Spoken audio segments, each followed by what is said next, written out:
Hey guys, tonight we begin with a broken bowl, a quiet room, and the soft hush of your own breath. You're sitting still, maybe in your bed or on the floor, and in front of you lies something familiar, something precious, now shattered.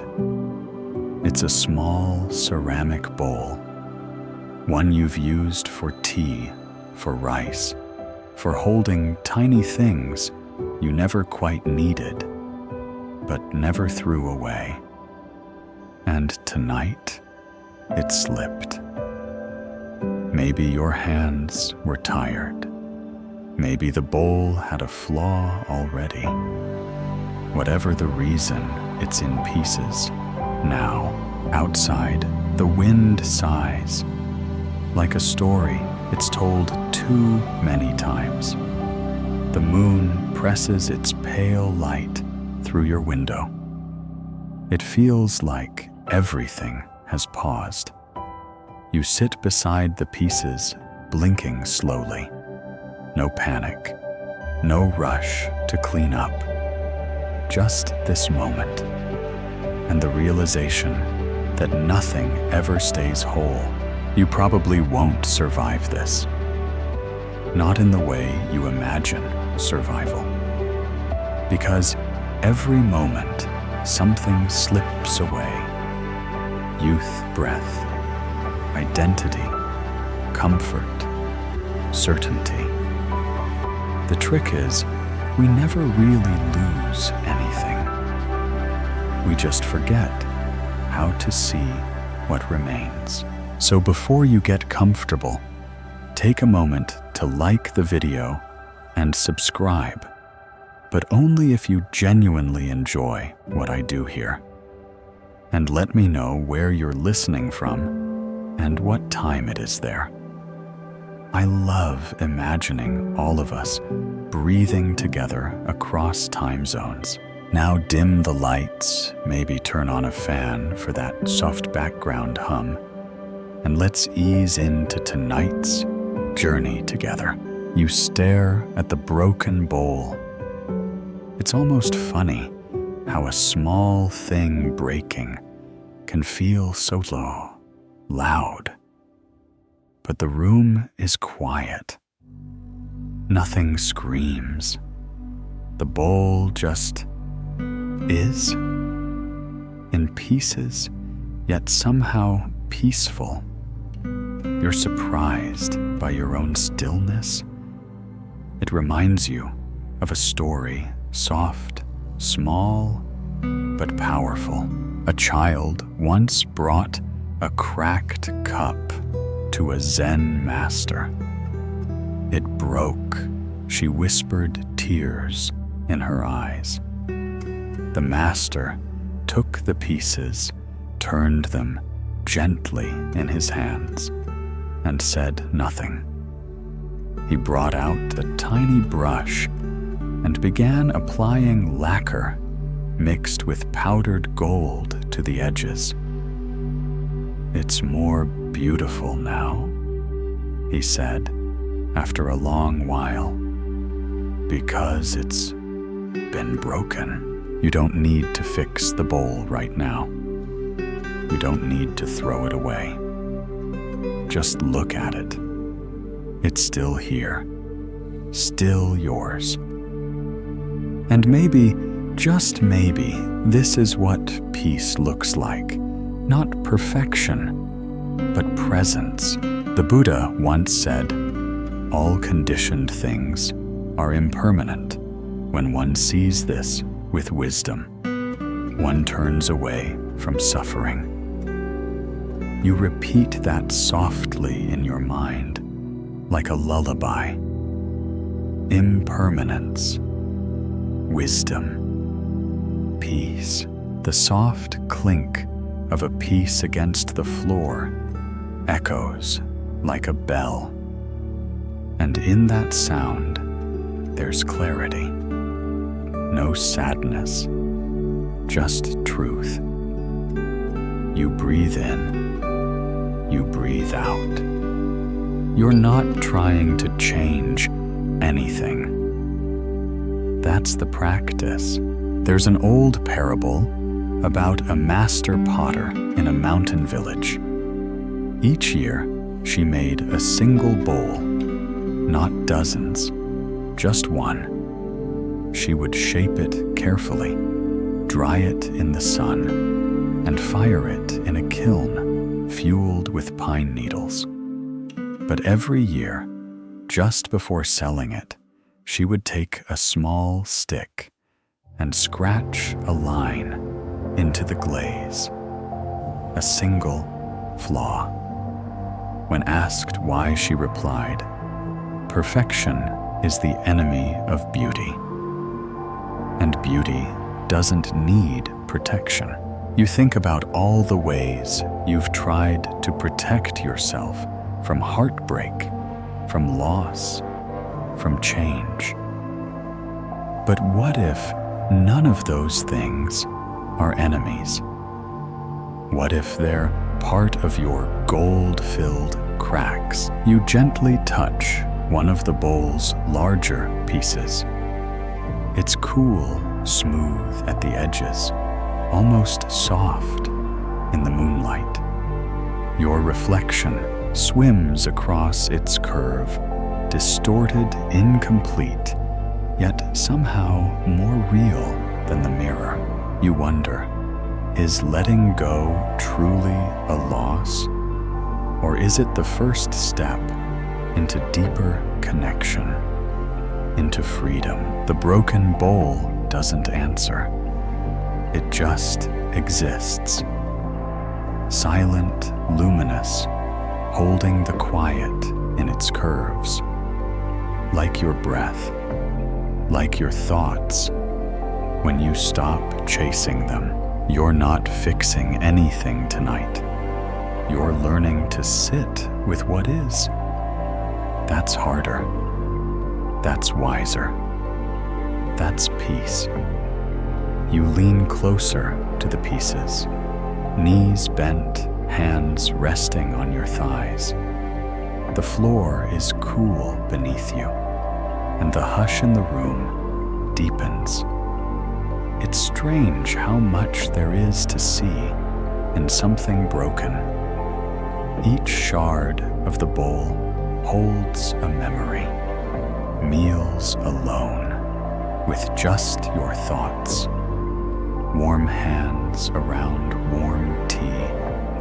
Quiet mornings, watching the sky shift through the window. And now they lie, scattered, still part of the story, just rearranged. You don't rush to gather them. Instead, you observe. The edge of one curve is smooth and soft, another jagged and sharp. Like the moments of your day, some easy, others cutting. All of them real. There's a teaching hidden in this pause, in this stillness. Form is emptiness. Emptiness is form. You remember those words, even if they've always sounded a bit like a riddle. But tonight, they start to make sense. The bowl's shape is gone, but it isn't gone. What it held, what it meant, how it fit into your life that's still here. It's just in a different form. Like you, always becoming. You shift slightly, not to move away, but to find a more comfortable way to stay. To stay, such a simple word, yet so rarely practiced. You've walked away from discomfort so many times, but tonight, the pieces ask you to remain. There's a story the old monks used to tell of a traveler who came to a temple high in the hills. He carried a bag of cracked dishes carefully bundled. "Why not replace them?" someone asked. The traveler smiled and said, "They remind me to move slowly." And he did. With each step, a soft clink and jingle, a sound like wind chimes in a forest. The cracks became a kind of music. The journey became the prayer. You lift one shard gently, cradle it in your hand. It reflects the lamplight like a little moon. Its fracture runs through it like a river, winding and unpredictable. You trace it with your thumb, and something about the gesture feels familiar, like brushing a lock of hair from a friend's forehead, or straightening a picture frame on the wall. The Buddha once told his followers, "Just as a flood carries away a sleeping village, so death comes to those distracted by the world." But you are not distracted now. You are wide awake in the temple of your own life, kneeling before a sacred ruin. The shard catches a breath of air and wobbles slightly in your palm. So fragile, and yet still here.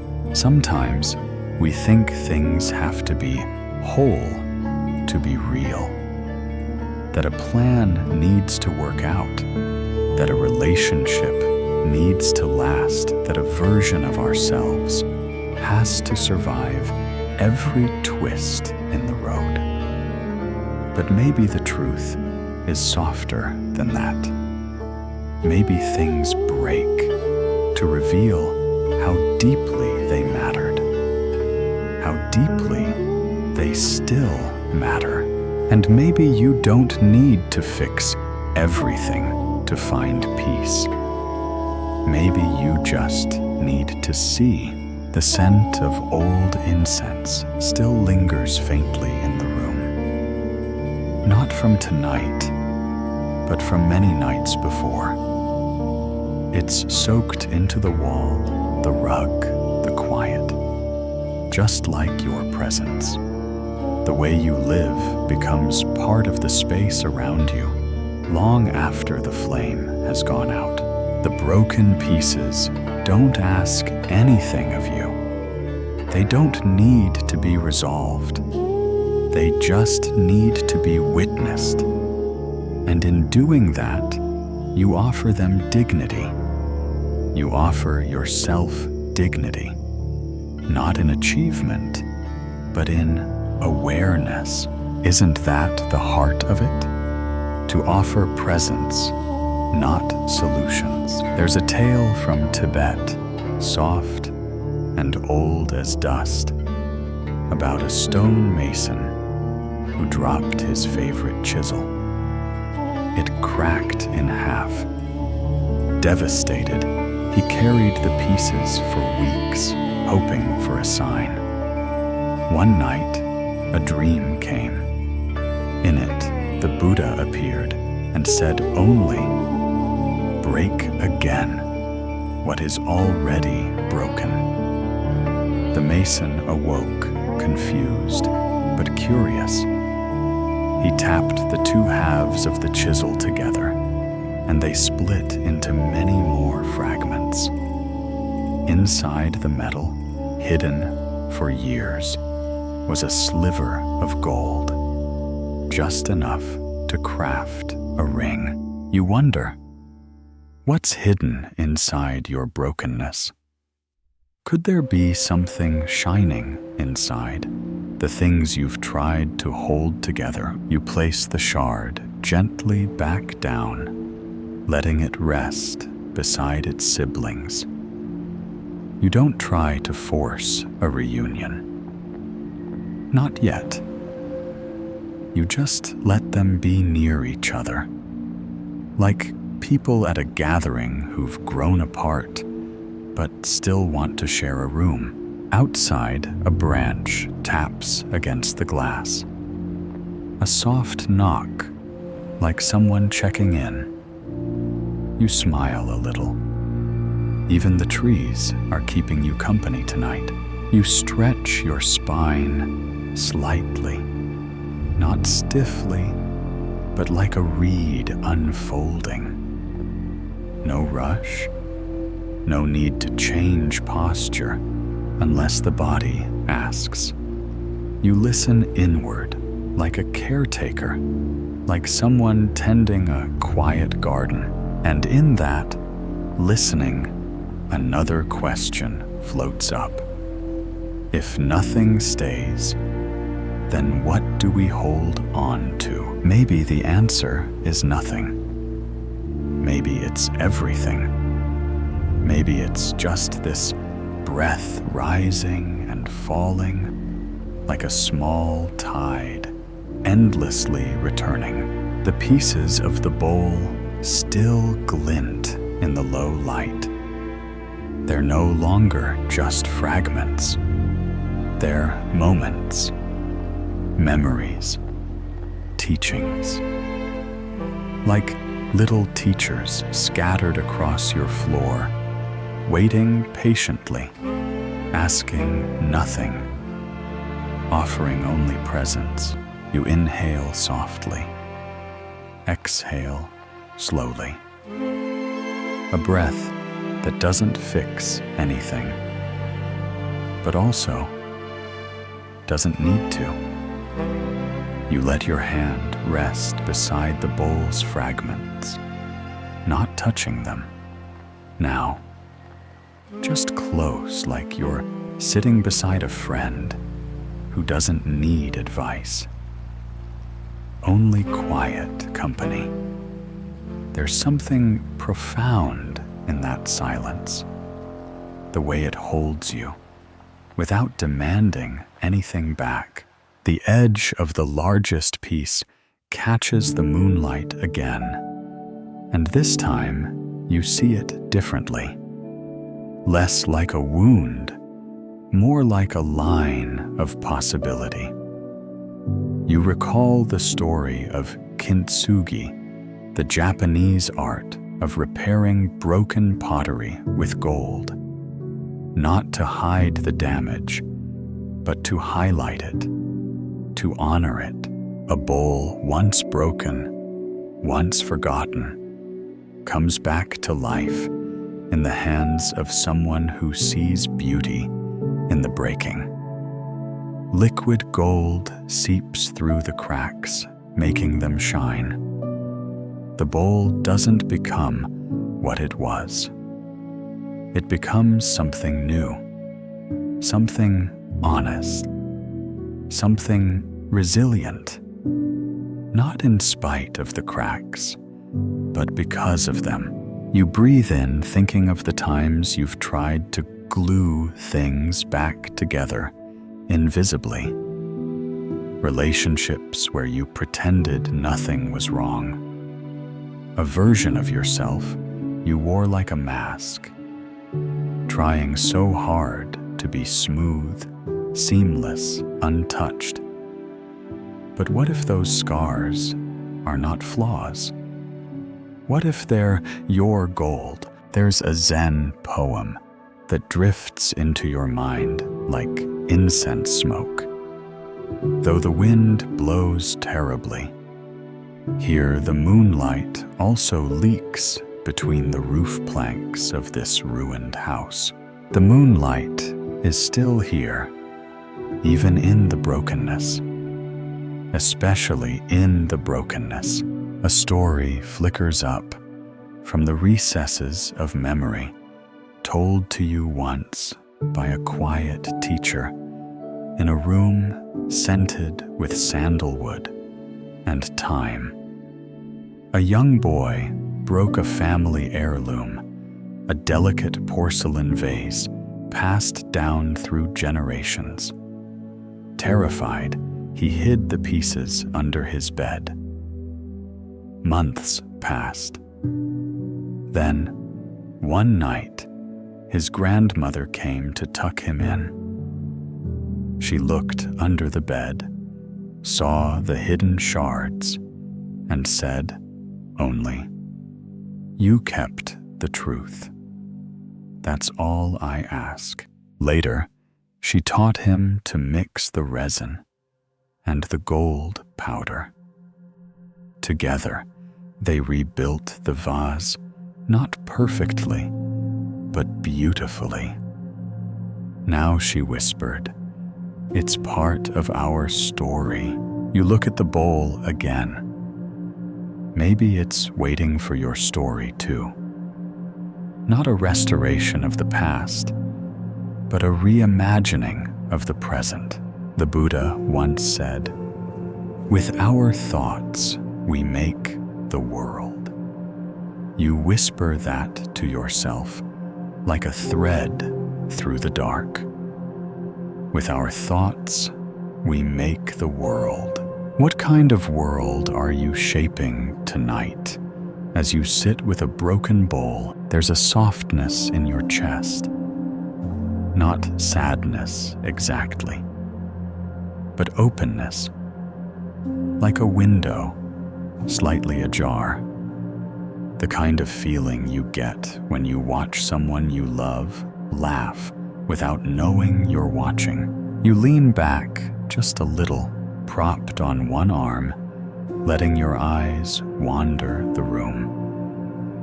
Everything looks the same, yet you feel changed.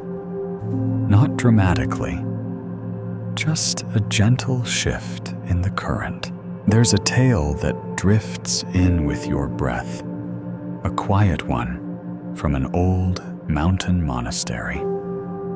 A monk, nearing the end of his life, took out a bowl he'd hidden for decades. It had been broken once by a careless novice, repaired with gold, and then tucked away. "Why didn't you use it?" someone asked. The monk smiled. "Because it was too perfect after it broke." The room laughed softly. "But how can something broken be perfect?" a young student asked. The monk only bowed and said, "Because it taught me how to see." You wonder, have I ever really seen my own cracks with that kind of love? You bring your hand to your chest, resting it lightly there. You're still here. Beating heart, warm skin, tired eyes, and all the golden lines no one else may ever notice. But they're there, quiet testaments to everything you've survived, everything you've welcomed back into wholeness, even when it didn't look like healing. Maybe that's the trick. To stop seeing brokenness as failure and instead see it as invitation. An invitation to presence, to tenderness, to truth. A breeze moves through the room. Gentle, barely there. It ruffles the edge of a paper on your desk. The world continues, and you continue with it. You look again at the bowl, not to fix it, not yet, but to honor it, to remember it as it was, and to imagine what it could become. Another breath, another pause, another question. Do I really need to be whole to be worthy of love? The silence answers, not with words, but with presence. You are not alone in your brokenness. You are surrounded by others, listening in their own rooms, holding their own bowls, breathing their own quiet questions. The cracks don't separate us. They connect us. You smile just barely. It's enough. You don't need more tonight. Just this moment, this bowl, this breath. Your eyes remain on the bowl, but now the gaze softens.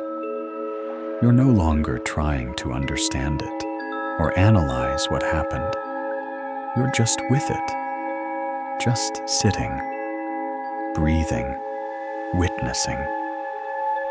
The stillness in the room deepens, so does your presence. Something in you settles like a leaf falling gently through water. You take a long breath in, let it go. And in that letting go, you remember a story. One of the oldest, one of the simplest. A monk approached his teacher with excitement. "Master," he said, "I've been practicing mindfulness every day. I chant, I sit, I study the sutras, but I still feel restless, empty." The master poured 2 cups of tea, handed one over. "Drink," he said. They sat together in silence. When the tea was nearly gone, the master looked at the younger monk and asked, "Where is the most important moment?" The student furrowed his brow. "Was it the day I began my practice, or the first time I experienced real silence?" The master shook his head and tapped the rim of the teacup. "It's now. Always now. Even this sip."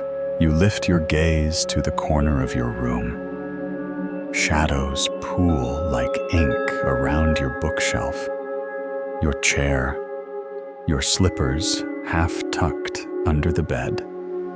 You could worry about the dishes you didn't wash, the messages you didn't answer, the future you can't quite see. But the bowl has taught you something this evening. The only real moment is this one, just this inhale, just this exhale. The Buddha once said, "Do not dwell in the past. Do not dream of the future.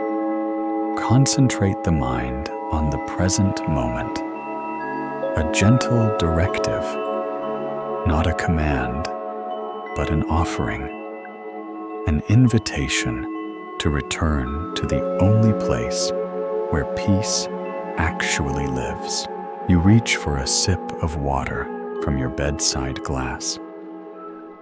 The coolness touches your lips, and you drink slowly, noticing the weight of the cup, the sound of the swallow, the quiet afterwards. It's not just water, it's presence. And maybe that's the lesson hidden in the broken bowl. Not in what it held, but in the space it created. When it broke, it stopped being useful in the ordinary way. But in doing so, it opened a different kind of usefulness. It drew you here. It slowed you down. It made you see. There's a folk tale from Laos about a village where time ran too fast. The people aged quickly. Their food spoiled in moments. Children grew up before their parents could teach them. A wise woman finally climbed a nearby mountain where she found a shrine. Inside a bell that had not been rung in centuries. She rang it once, and time slowed. Not to a stop, just enough for people to breathe, to live. Your breath is your bell. You ring it each time you return to now. The broken bowl is still broken, but it is no longer just broken. It is also sacred, because it has brought you here to this quiet floor, this midnight hush, this gentle heartbeat. You ask yourself, if this moment is enough, what more do I need? The question isn't heavy. It's like a feather on your palm. You don't need to answer it. Just hold it. Let it rest there. Outside, a car passes. The soft hum of tires on pavement. Not disturbing. Just part of the night music. You let the sound pass through you, like water through reeds. You remember another image, one shared by a wandering monk who used to walk barefoot through your town. People thought he was odd, but those who stopped to speak with him always walked away quieter, calmer. He once said, "Every breath is a doorway, but you can't step through while holding a suitcase." You smile again, because that sounds about right. You've been lugging around thoughts like luggage for years, trying to pack, control expectation, fear, even happiness, folding them neatly and zipping them into every pocket of your mind. But maybe it's okay to set the suitcase down tonight. Maybe it's okay to just breathe. The room feels different now, not because anything has changed, but because you have changed within it. Your awareness has grown roots. You're not floating above your life anymore. You're in it, gently, fully, kindly. The broken bowl lies on the floor, still waiting, still teaching. You ask softly, is emptiness really empty? Because the room is full of breath, of memory, of gold-threaded silence. The bowl is full too, though it holds nothing. Its form may be scattered, but its presence is whole. You feel the same. A breeze curls through the cracked window. Your skin registers it without effort. You don't shiver. You don't reach to close the gap. You simply notice. That's enough. The tea you didn't pour tonight still waits in the cupboard. The emails can wait. The questions about tomorrow can wait.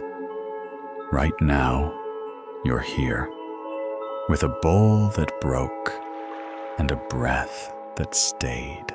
And that is peace. You lie down slowly, your body stretching across the soft surface beneath you, like a branch resting in a stream.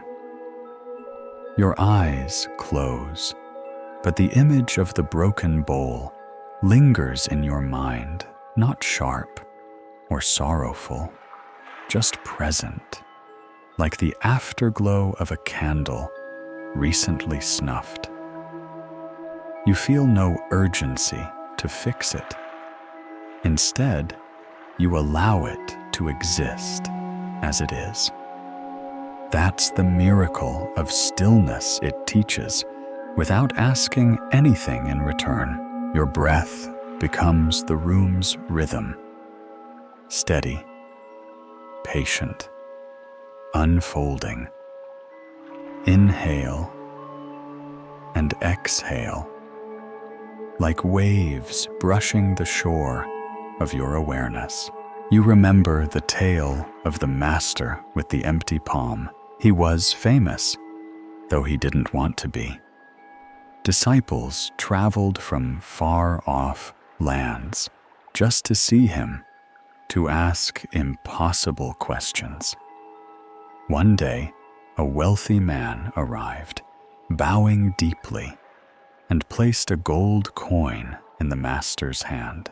"I bring you this gift as a token of my respect." The master smiled and opened his palm. The coin slipped through his fingers and landed on the floor with a dull clink. "You carry more than you need," the master said. "Try walking with empty hands for a while. You'll be surprised how full they feel." The child laughed, slightly offended. "And what if I lose everything?" The master held up his hand, still open and bare. "Then you'll be free."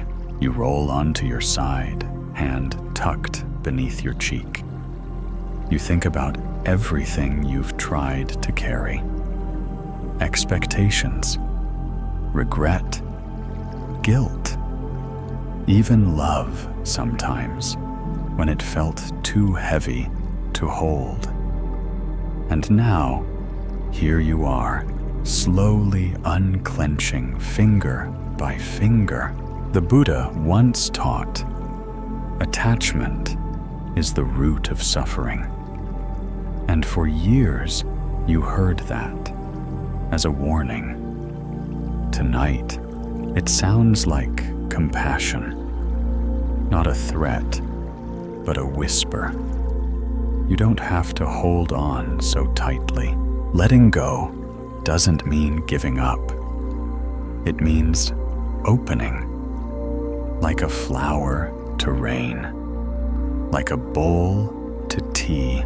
You let your thoughts drift back to the broken pieces, scattered, still, somehow complete in their incompleteness. You imagine lifting each one gently, not to reassemble, but to understand, to witness, to accept. You recall a tiny story from a dusty book. A hermit once lived by a river, surviving only on what the forest gave him. One day, he found a smooth, perfect stone by the water's edge. It gleamed like the moon and felt cool in his hand. He treasured it, carried it with him everywhere. Years later, he sat under a tree, weary. A thief approached and demanded everything he had. The hermit opened his hand and gave him the stone. The thief ran off, astonished at his prize. But by morning, he came back, returned the stone, and said, "Please, give me something far more valuable. The thing that let you give this away so easily." The hermit smiled and pointed to the empty space in his hand. You wonder softly, what might I gain by letting go, not just of possessions, but of the tension, the striving, the belief that you are only enough when you're holding it all together. You shift slightly in your bed, letting your body grow heavier with each breath. A warmth begins to rise in your chest. Not heat exactly, but a kind of tenderness. Like remembering a time someone looked at you and really saw you. No judgment, just presence. Maybe that someone needs to be you tonight. You're not waiting for answers anymore. Not tonight. You're letting the questions drift like lanterns on a still lake, each one glowing softly, not demanding to be solved. You ask yourself, again, if I put everything down, what would remain? The answer is subtle, but it's here.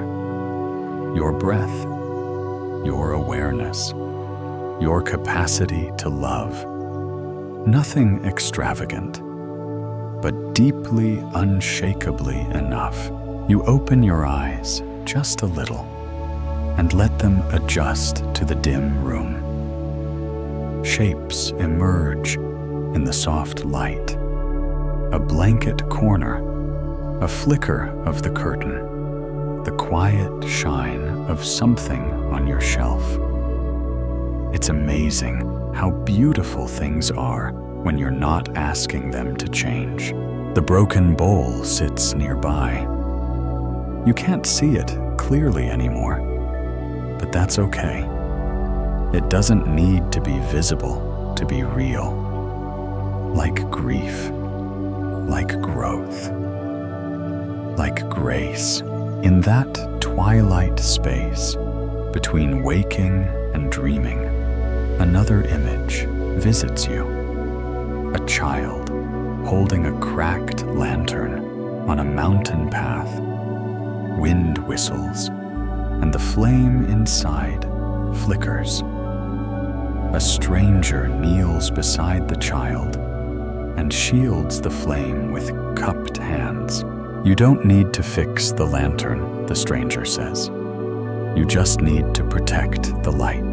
That light is still inside you. Even when the structure cracks, even when the world feels like it's falling apart. You don't need to be whole to shine. You exhale softly, body sinking deeper, heart unguarded. You don't need to do anything more tonight.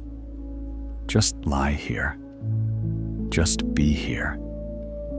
With your breath, with your bowl, with your open, empty, radiant hands. Somewhere outside your window, wind moves through the trees, brushing past branches with the hush of 1,000 forgotten lullabies. You barely hear it at first, just a shift in the stillness, like the room inhaling.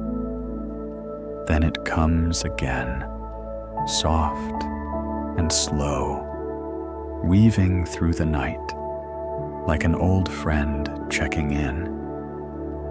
You don't move. You just listen.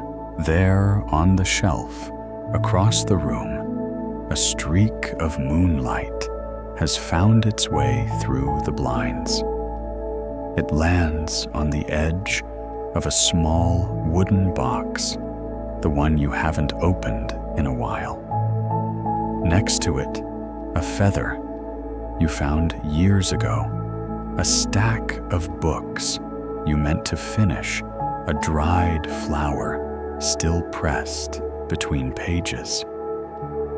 The ordinary becomes extraordinary when seen like this, without grasping, without judgment. Just seen.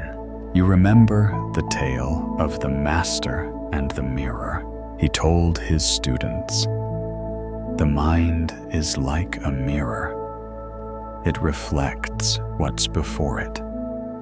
But dust gathers. Opinions, emotions, memories.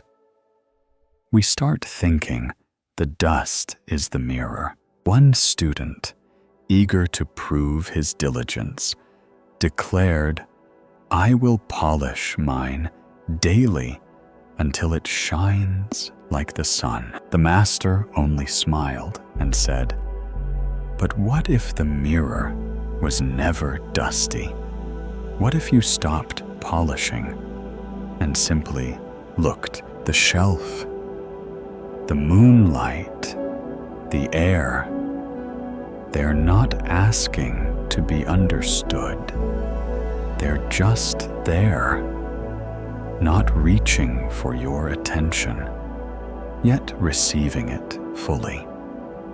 And in that, they become more than background. They become present. You start to realize that your attention itself is gold. The Buddha once offered this. Better than 1,000 hollow words is one word that brings peace. You consider how often you fill your days with noise, thoughts racing, scrolling through updates, talking just to fill silence. But here tonight, you let the words settle. You let the silence speak. The moonlight moves slightly with the breeze. It pools differently now, edging toward the floor, just brushing the scattered pieces of the broken bowl. And you remember a folk tale, one not told often, because it has no climax, no ending, only an image. A woman lived alone in a cottage at the forest's edge. Every morning, she lit a stick of incense and opened all her windows. So the forest can visit, she'd say. She set one empty bowl on her shelf, not for eating, but for holding moonlight. On full moon nights, the silver light would gather inside it like water. She never explained why she did it. She just said, "Some things are meant to be held without being touched." You smile because that's how this moment feels. Like moonlight in a bowl. Something held not for possession, but for appreciation. You wonder softly, what do I notice when I stop needing to understand? Not everything must be processed. Not every feeling needs a label. Some experiences, like this one, are meant to be absorbed gently, like light into water, without resistance. You think of how often you've tried to figure it all out. Every mistake, every feeling, every plan. Like life is a puzzle with a correct final picture. But maybe life isn't a puzzle. Maybe it's a room. And the goal is not to solve it, but to live in it fully and kindly. Your breath again becomes your companion. In, out. Not forced, not structured, just arriving and leaving. Like thoughts, like dreams, like wind, a small shift happens in your chest. Subtle, but real. The space between your thoughts grows wider. More air, more room. You can almost hear your heartbeat, now slow and sure, like the quiet tapping of rain on a rooftop. You remember someone once told you, peace isn't what happens when everything's perfect. It's what happens when you no longer need it to be. And here you are. No perfection, just presence. Your eyes trace the room one last time. Everything is still in its place, yet nothing feels quite the same. The books haven't moved. The feather still leans against the wooden box. But you are different, or maybe just more yourself. You lie still, the air around you, soft as a whispered lullaby. You imagine the woman from the tale lighting her incense, opening her windows. Maybe she's still out there, somewhere holding moonlight in her bowl, and now in your own way, so are you. You close your eyes again, but your awareness remains, resting, breathing, being. You ask yourself gently, is it enough to simply notice? Yes. Tonight, it is. You let your awareness drift gently, like a paper boat on a still lake. No paddling, no destination, just floating, just being. The edges of your thoughts soften like fog wrapping around a hill. There's no rush to get anywhere. Everything you need is already here, and yet something in you stirs. Not in agitation, but curiosity, a quiet wondering. What happens when we stop polishing what's already clear? You remember the old story, a classic one passed from teacher to student, from student to child, from child to dream. A young monk named Huineng, poor and uneducated, wandered into a monastery where scholars debated enlightenment like it was a chess match. One of them had written a poem, "The body is the Bodhi tree, the mind a mirror, bright. Polish it well, and never let the dust upon it light." It sounded wise. Everyone nodded, but Huineng, quietly sweeping the courtyard, asked for a brush and wrote his own words. Bodhi is not a tree. The mirror has no stand. Nothing is there from the beginning. Where can the dust land? The master read it and smiled. This one, he said, understands. You lie in bed, one arm draped across your stomach, the other resting loosely by your side. You feel the warm thrum of life under your fingertips. There is nothing to fix here, no mirror to polish, just this presence, clear, groundless. Enough. There's a kind of peace in not needing to scrub your thoughts clean, not needing to make every feeling pure, every reaction enlightened. Maybe your job isn't to purify the mirror, but to remember it was never dirty in the first place. You shift slightly under the blanket. The way the fabric brushes your skin is a small, ordinary miracle.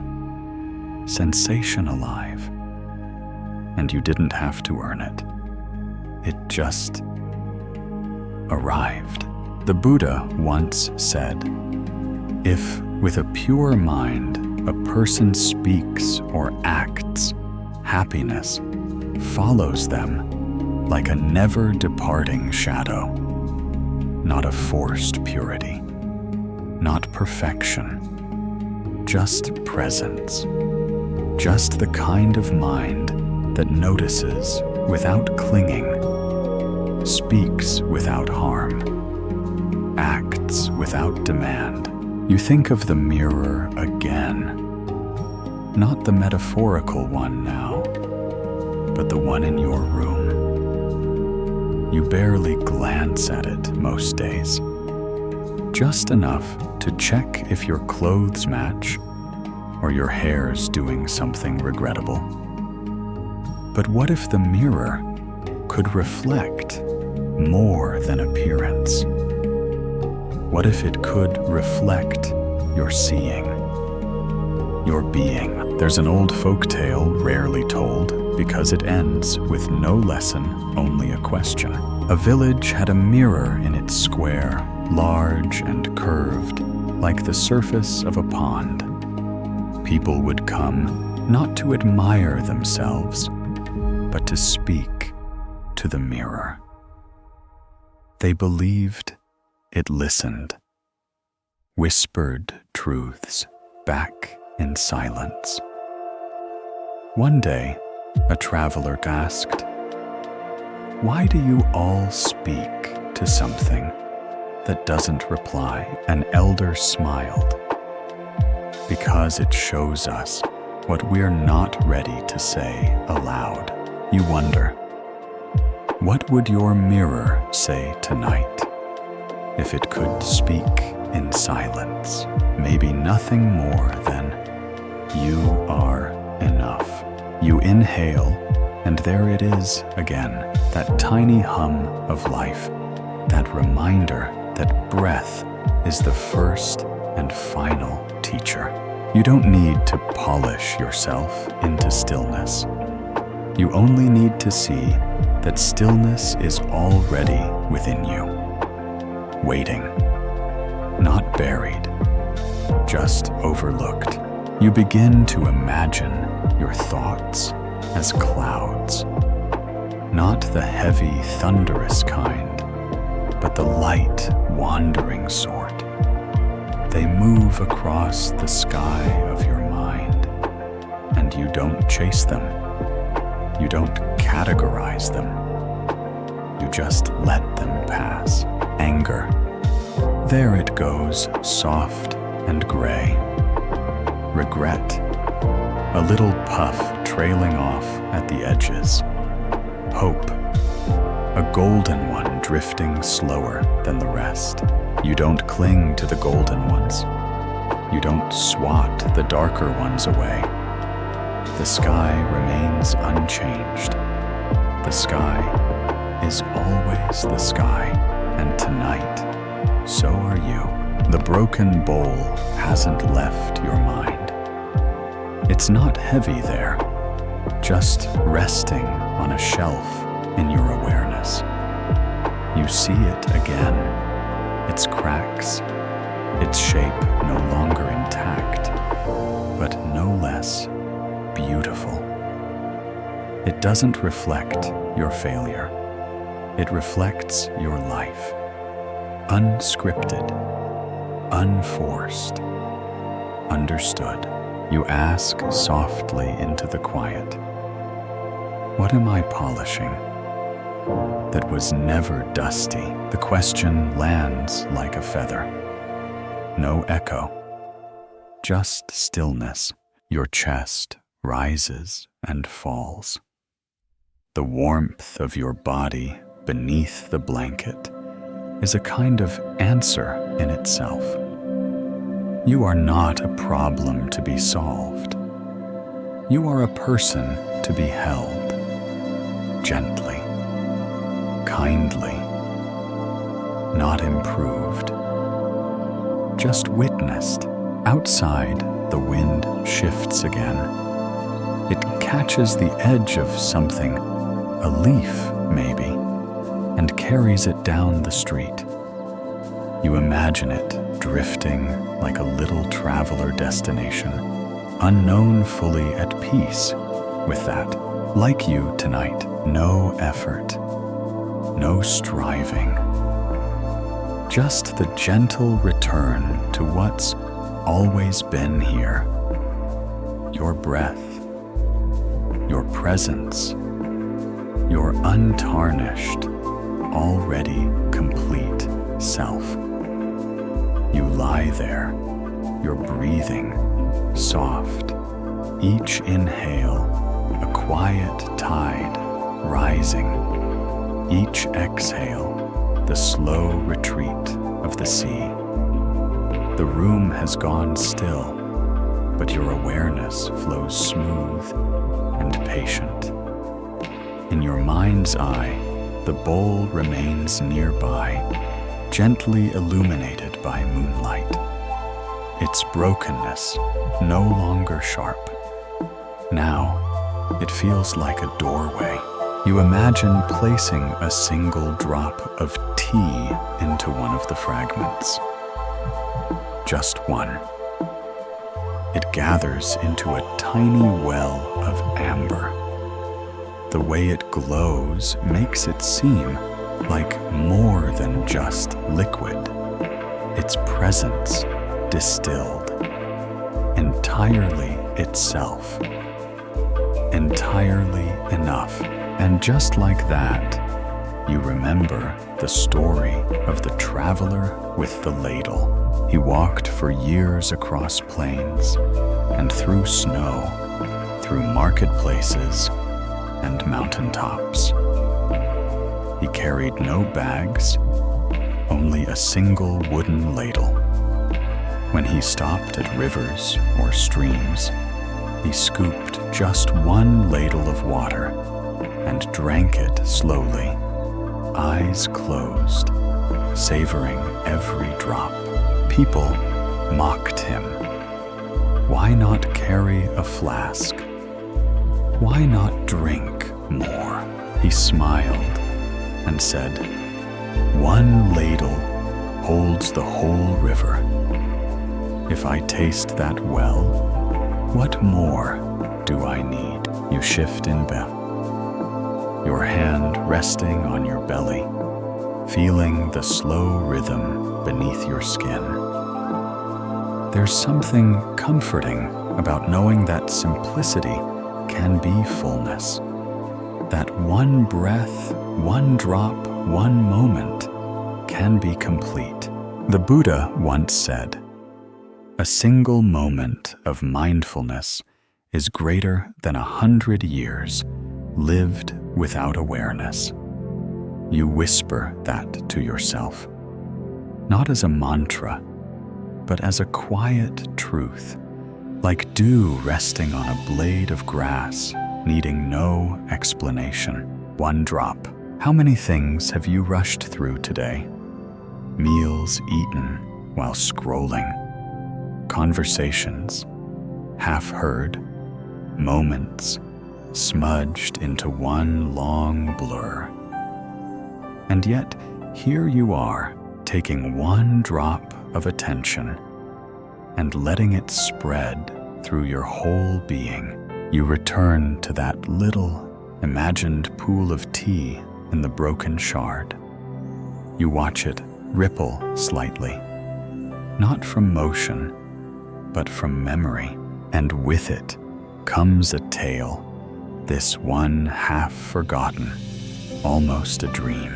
A child was tasked with carrying water from a distant stream. Her pot had a crack and leaked slowly. Each day, by the time she returned home, half the water was gone. Ashamed, she asked her teacher for a new pot, but the teacher led her along the path instead. "Look closely," he said. She did. Flowers bloomed all along one side of the trail, the side watered by the leaking pot. "Sometimes," he said gently, "your cracks nourish things you cannot see. You feel that now, how even the parts of you that have failed may have left kindness in their wake. How even the things you couldn't hold on to might have left beauty behind." What a quiet mercy that is.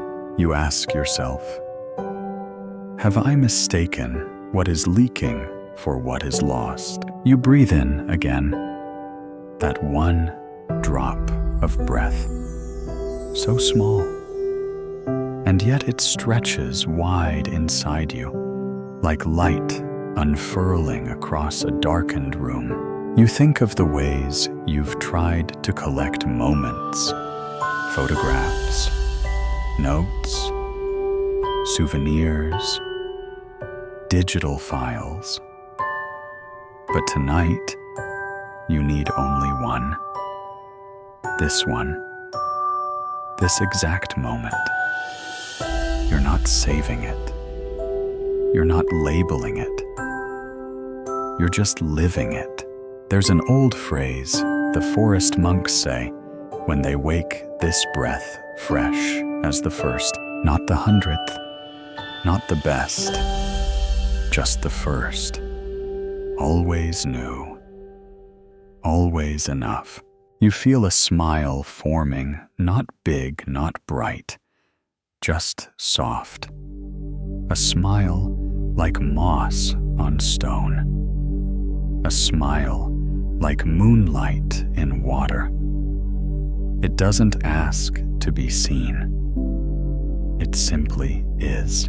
You think again of the traveler and his ladle, of all the rivers he passed, all the waterfalls he ignored, not because he didn't love them, but because he knew the whole world could be found in one sip. You reach up, adjust the blanket slightly. It settles over you like a gentle hand. You don't need much right now.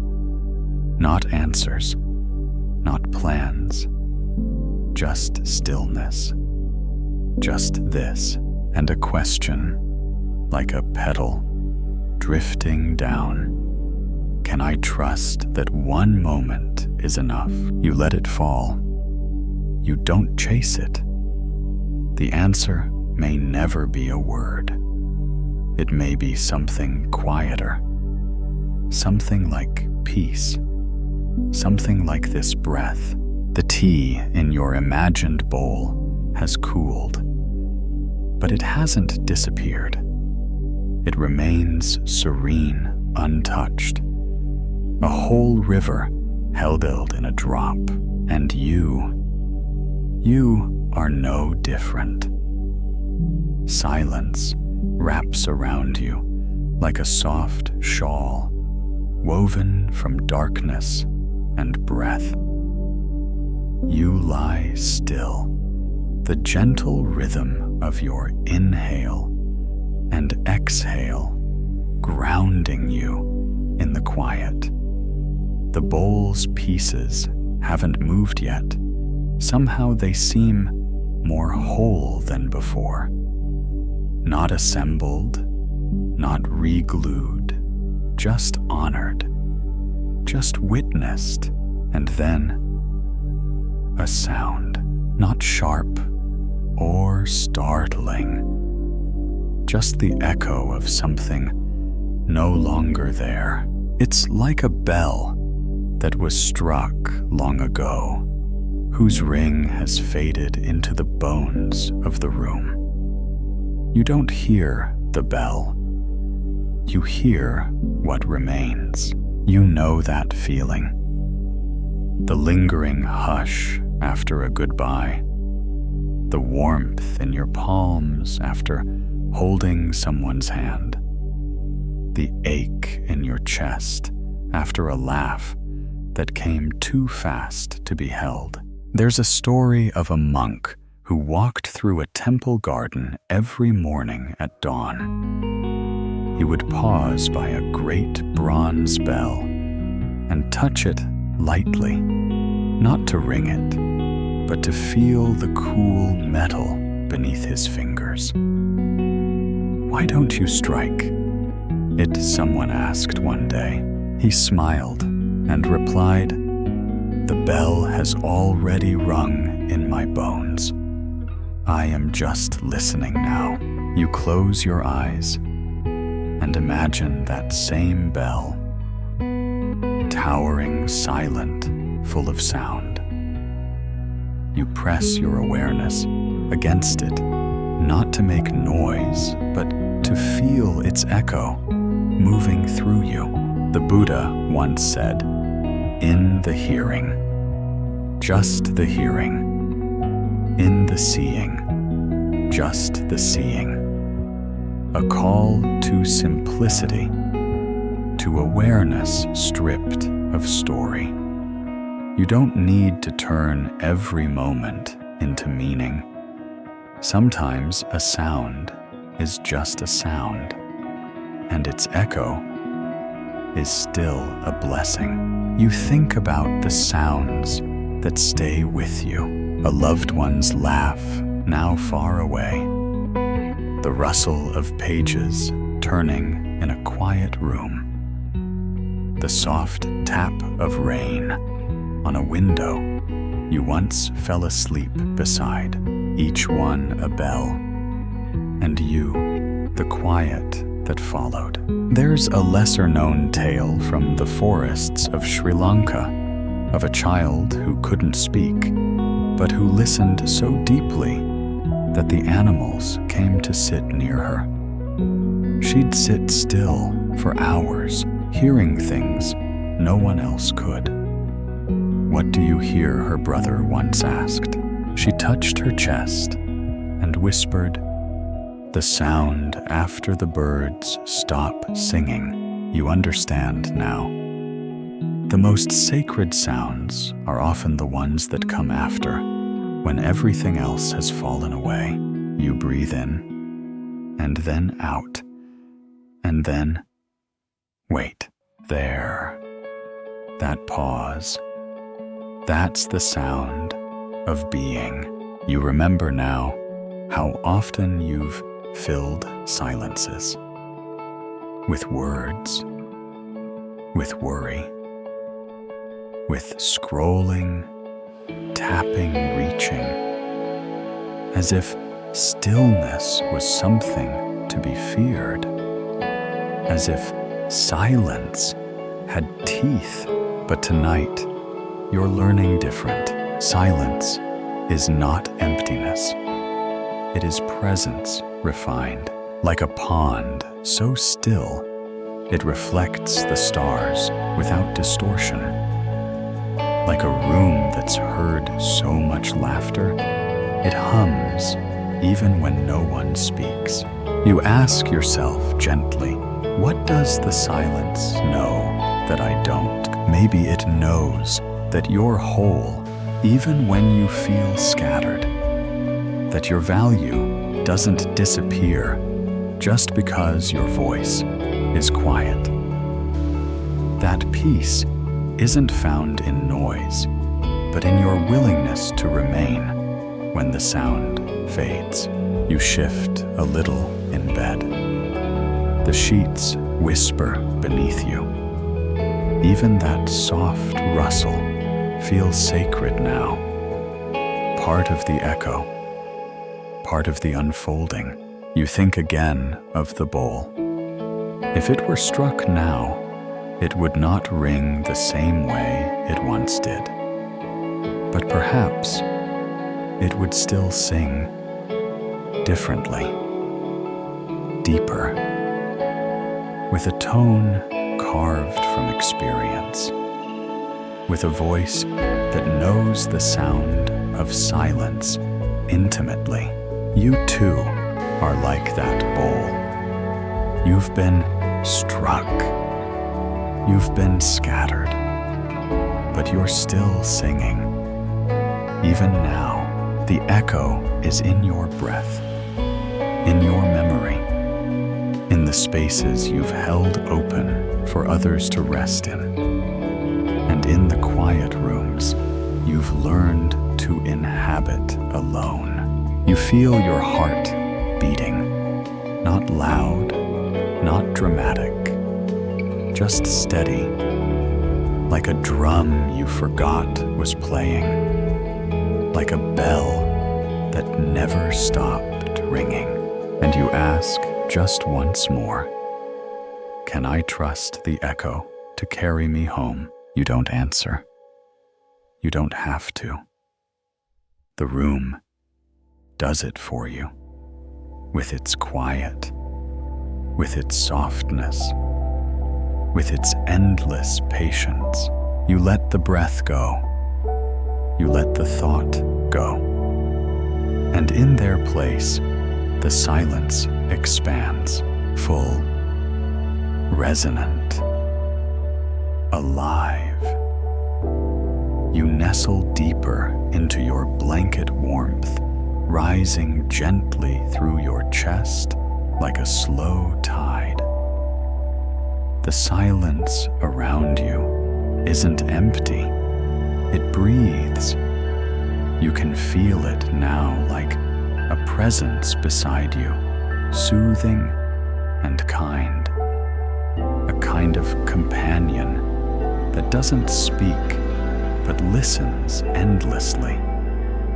And you wonder softly, what else have I overlooked, mistaking it for nothing at all? Your thoughts drift to an image, faint but vivid, a house at the edge of a quiet road. Not large or fancy, just a place that welcomes. The door is always open, and light spills out gently as if it has nothing to prove. You imagine stepping inside that house. It's not yours, not exactly, but it knows you. Inside are chairs that creak in familiar ways, rugs worn soft by time, and windows that sigh when the breeze nudges them. This place isn't perfect. That's why it's so comfortable. This is the guest house. You remember the old Sufi parable? The one about the soul being a guest house? Every morning, the poet said a new arrival. Joy, sadness, meanness, regret. They come knocking, sometimes gently, sometimes like a storm. You don't get to choose who visits, but you do get to welcome them, to treat them all as honored guests. Because they're here to teach you something, even if it's just to sit down and be with what's hard. You think about today. Which guests came knocking? Maybe anxiety tapping insistently at your ribs. Maybe loneliness slumping in the corner with its arms crossed. Or maybe wonder quiet, bird-like, perched on your windowsill, just long enough for you to notice. You've tried sometimes to lock the door, to pretend no one's home. But the guests wait. They always do. They don't leave just because you hide. And tonight, something in you shifts. You picture yourself walking to the door, placing your hand on the knob, and turning it open, not because you like every visitor, but because you've grown brave enough to meet them. The Buddha once taught, "He who sees arising and passing away sees the Dharma." You don't have to hold on. You don't have to push away. You just have to watch the comings, the goings, the way every emotion, like every guest, bows before it leaves. There's a tale told in the mountains of Bhutan about a small inn that never turned anyone away. The innkeeper would say, "Everyone's on a journey. Some are just tired." He kept extra blankets for the ones who arrived soaked in sorrow. He served warm broth without asking questions. Sometimes the guests left their sadness behind in the bowl. Sometimes they carried it with them, but they always left seen, heard, fed. You imagine your heart like that inn. It doesn't have to fix anyone, including yourself. It only has to be open. Tonight, the guest might be fear, or weariness, or a sense of tender peace that tiptoes in quietly, almost unsure it belongs here. You make space. You say, "Come in." Rest here a while. No questions. No expectations. Just the soft hum of welcome. You ask yourself gently, what if I stopped trying to evict my feelings and just offered them tea instead? It feels strange at first, radical even. You've been told to push through, to manage your emotions like tasks. But feelings are not checkboxes. They're weather. They're music. They're guests knocking at the door of your experience. You remember the bowl still resting in your awareness, like a wise teacher. You think of all the hands it's passed through, how many types of food it held, how many kinds of silence surrounded it. That bowl, too, was a guest house. It welcomed everything. And now, even in its brokenness, it still receives your attention. The pieces don't resist you. They don't cling to being whole. They simply are. And so are you. You breathe in. Let it expand. Breathe out. Let it soften. Inhale, the door opens. Exhale, the guest steps in. You both sit quietly together. This is the practice, not fixing, not fleeing, just sitting. And so tonight, you become the house. You become the soft lamp on the table, the chair that never resents being sat in. You are the hearth, the threshold, the floor that holds all who enter. You're not broken, you're lived in, and you're learning to love that. You shift gently, feeling the mattress give beneath you, like a warm embrace. The room is still, and so are you. But inside, something is stirring. Not restless, not worried, just moving with the rhythm of breath and memory. There's a lightness to it, not the kind that lifts you away, but the kind that lets you sink more deeply into where you are. Your mind drifts to something quiet. A feather, not one you found, just one you imagine. It floats down through your thoughts like a whisper with wings, pale, soft, weightless. You watch it fall, not in a hurry, not with purpose.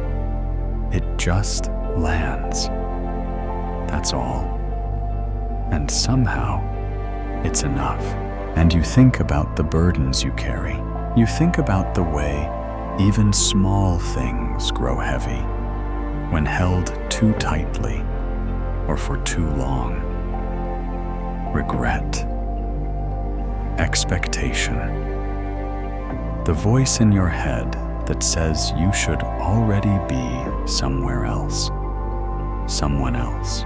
The Buddha sat beneath the Bodhi tree for 7 days and 7 nights. He didn't conquer enlightenment. He received it like rain falling on open hands. He didn't chase truth. He stopped running from himself. And the world unfolded in that stillness. Mara came fear, doubt, desire, distraction. But the Buddha didn't fight him.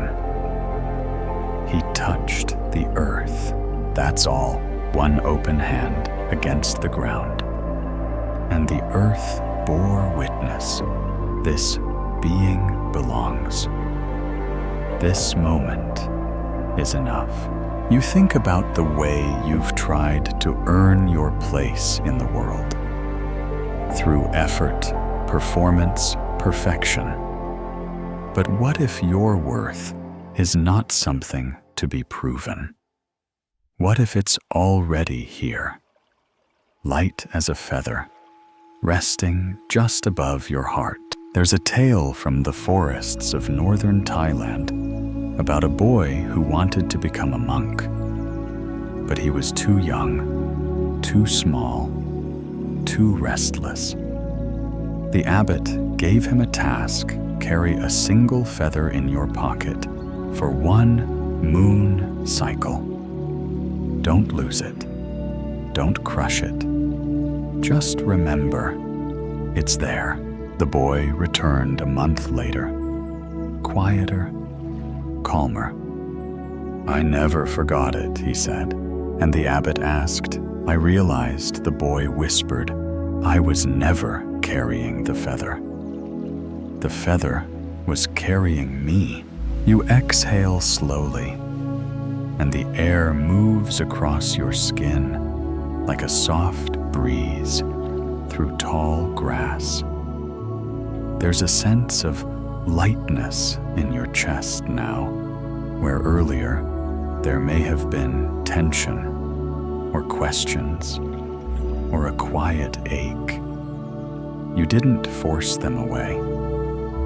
They just softened, like clouds drifting apart. You imagine yourself under a tree, hand on the earth. You don't need to say anything. The gesture speaks for you. I am here. I am enough. This breath is my belonging. The weight of the world doesn't vanish, but it changes. It redistributes. It becomes the ground under your feet instead of the burden on your shoulders. You ask yourself softly, can lightness be strength too? You remember how often you've admired resilience in others, their ability to endure, to hold things together. But now you see that resilience isn't always about hardness. Sometimes it's about softness, the feather that bends in the wind instead of breaking, the laugh that slips through tears, the breath that returns again and again, even after the hardest moments. You reach for the broken bowl in your imagination, not to repair it, not yet, just to hold it, to feel its edges, its weight. It's lighter than you thought. Somehow, being in pieces has made it easier to carry. You realize you are not here to be unbroken. You are here to be real, to be light, to remember that even a cracked bowl can reflect moonlight, that even a tired heart can still offer love. And tonight, you offer that love to yourself, not through effort, not through achievement, but through presence. You are here. You are breathing. You are being carried. The feather still drifts in your mind, landing softly on your chest, where your heartbeat hums like a lullaby. You let it rest there. No need to hold it. It stays on its own. You let your breath deepen the edges of sleep, brushing gently against your mind. But something holds you in this tender space, a kind of listening, a kind of quiet awe. It's like you're standing at the doorway of a dream, not quite ready to step through, because there's still something to see, something to feel here.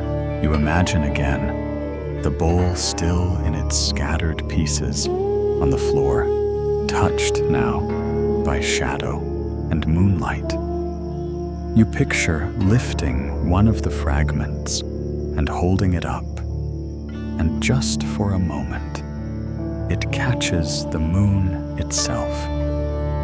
Not a reflection, not an illusion. The moon somehow actually held in that curved, broken piece. And you remember the strange tale, the one that always felt like a bedtime myth told by someone who never quite stopped believing in wonder. There once was a monk who tried to steal the moon, not out of greed. He simply thought it would be a kindness to bring the moon to those who couldn't see it. So he climbed a mountain, carrying only a small bowl. When he reached the top, he waited for the moon to rise, then scooped the bowl toward the sky. He held it tight, all the way down the mountain. Never once looked inside for fear the moon might escape. When he finally reached the village, he presented the bowl with pride. The people gathered, curious, smiling. But when they looked inside, there was only water, clear still, and a perfect reflection of the moon. The monk wept. "I have failed," he said. An old woman stepped forward, touched his shoulder and whispered, "You didn't fail. You brought us the moon, the only way it can be carried." You smile as the image fades into your breath. A spoon of moonlight, carried in a bowl of still water, impermanent but real, fleeting but full. The Buddha once said, "The mind is luminous." You recall that now not as a fact to remember, but as something you see aglow behind your closed eyes, a sense that within you something always shines, even if cracked, even if uncertain. There is light. You let your awareness settle lower into your body. You feel the way your spine sinks into the mattress, the soft weight of your limbs. Your body is not holding you upright now. It's holding you in, holding you home. You remember the times you've tried to capture happiness, like the monk tried to carry the moon. Planning, preserving, clutching moments as if they would dissolve without your grip. But happiness, too, is moonlight in a bowl, reflected in stillness, impossible to hoard, easy to miss when you're rushing. There's a legend whispered along riverside temples about a student who asked his teacher, "When will I be ready for enlightenment?" The teacher didn't answer. Instead, he brought the student to a still pond and asked him to fetch water in a wooden ladle. "But look closely," the teacher said. "Don't drink, just look." The student peered in.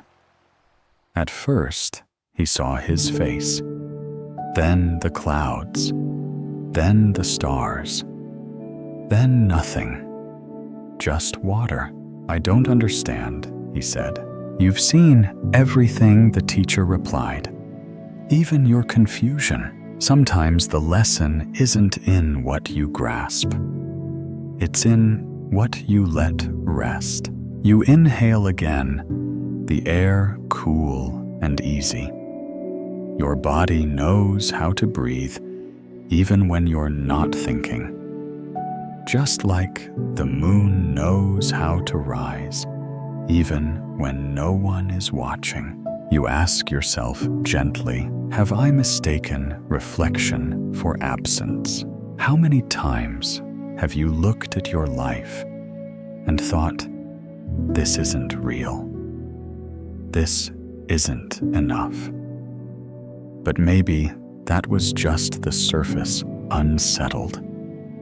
A little rippling wind making it hard to see what's been there all along. Stillness reveals things motion hides. You imagine now a single drop of water resting in a broken bowl. It catches a piece of the moon. You don't try to possess it. You don't try to explain it. You just see it. You just breathe. There's nowhere to go tonight. Nowhere to arrive.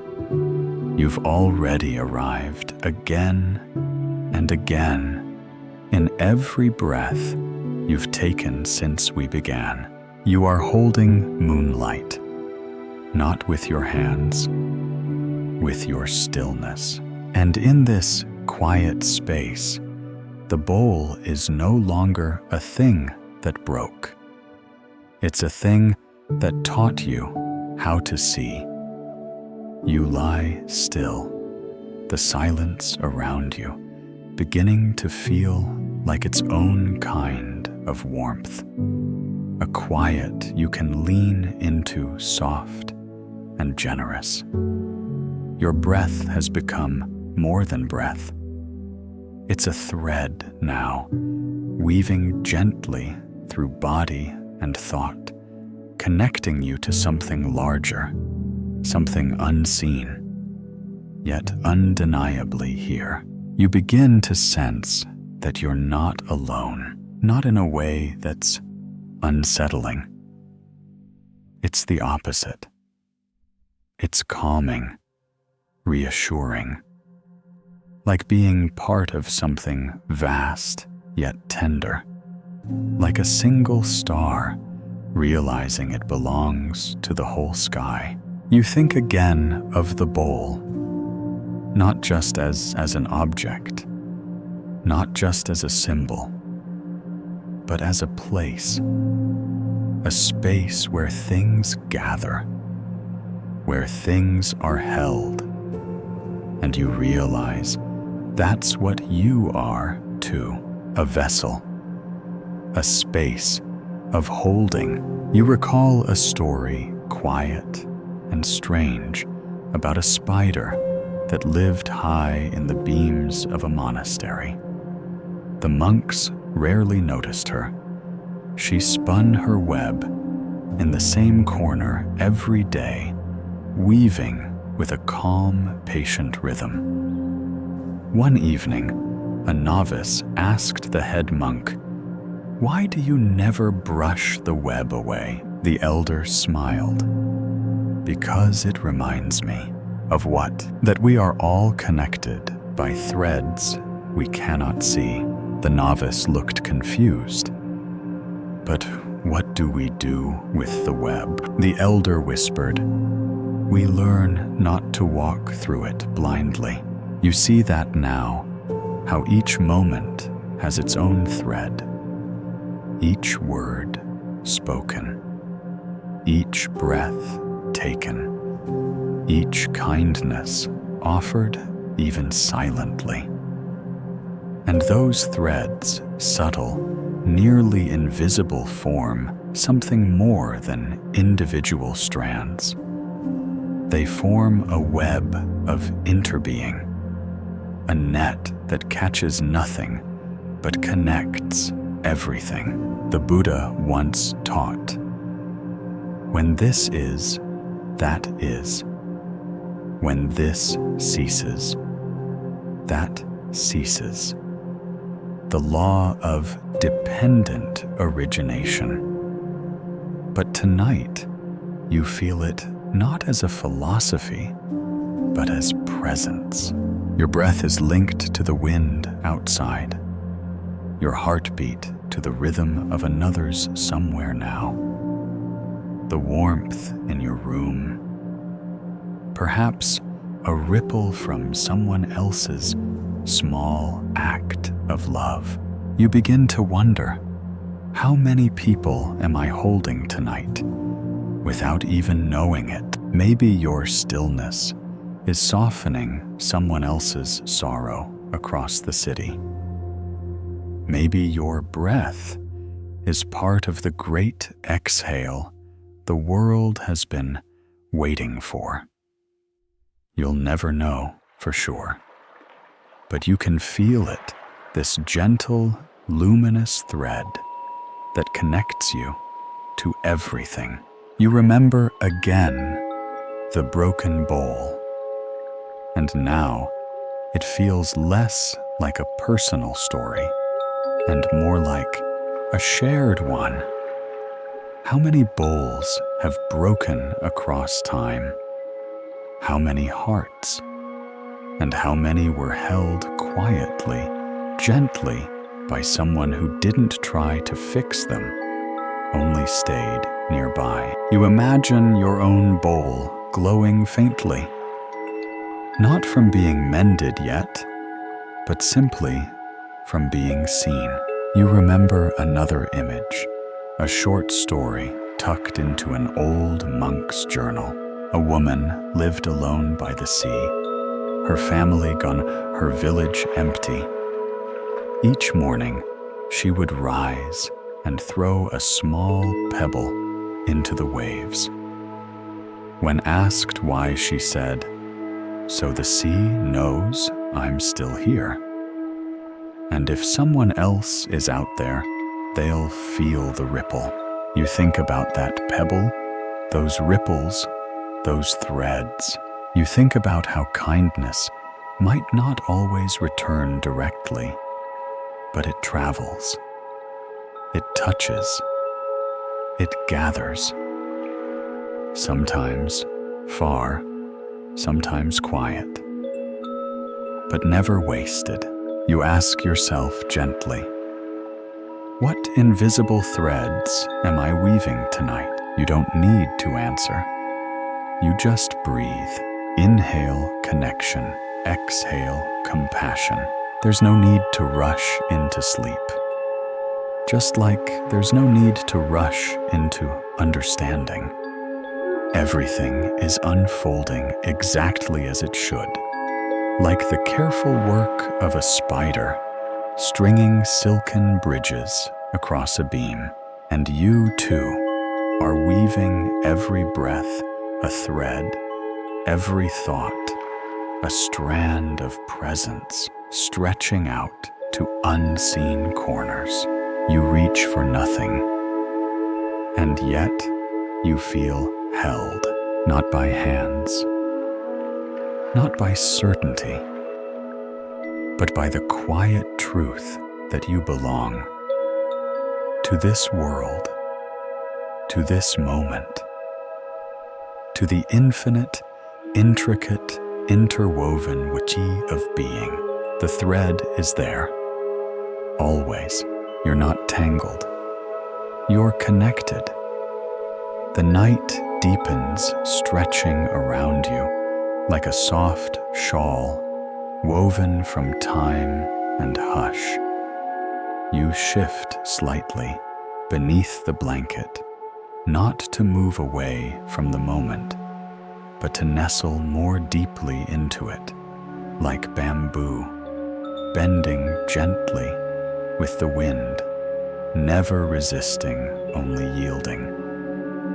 There's a tenderness in that image, one you didn't expect to need, but now don't want to let go of. You think of bamboo, not the kind planted in polished gardens, but the wild kind, the kind that grows along riverbanks, roots tangled in mud, swaying through storms without a single crack. Bamboo doesn't stand stiff. It listens. It yields. And because of that, it survives. There's a story from Japan told in the voice of grandmothers who've watched many seasons pass. A storm rolled through a small village, flattening rooftops, flooding roads, tossing carts and fences like toys. But at the edge of the rice fields, a stand of bamboo remained. The villagers were astonished. How did they survive? Someone asked. An old woman replied, "They bowed lower than the storm could reach. You exhale your shoulders, softening. And for the first time tonight, you see your own flexibility, not as weakness, but as wisdom."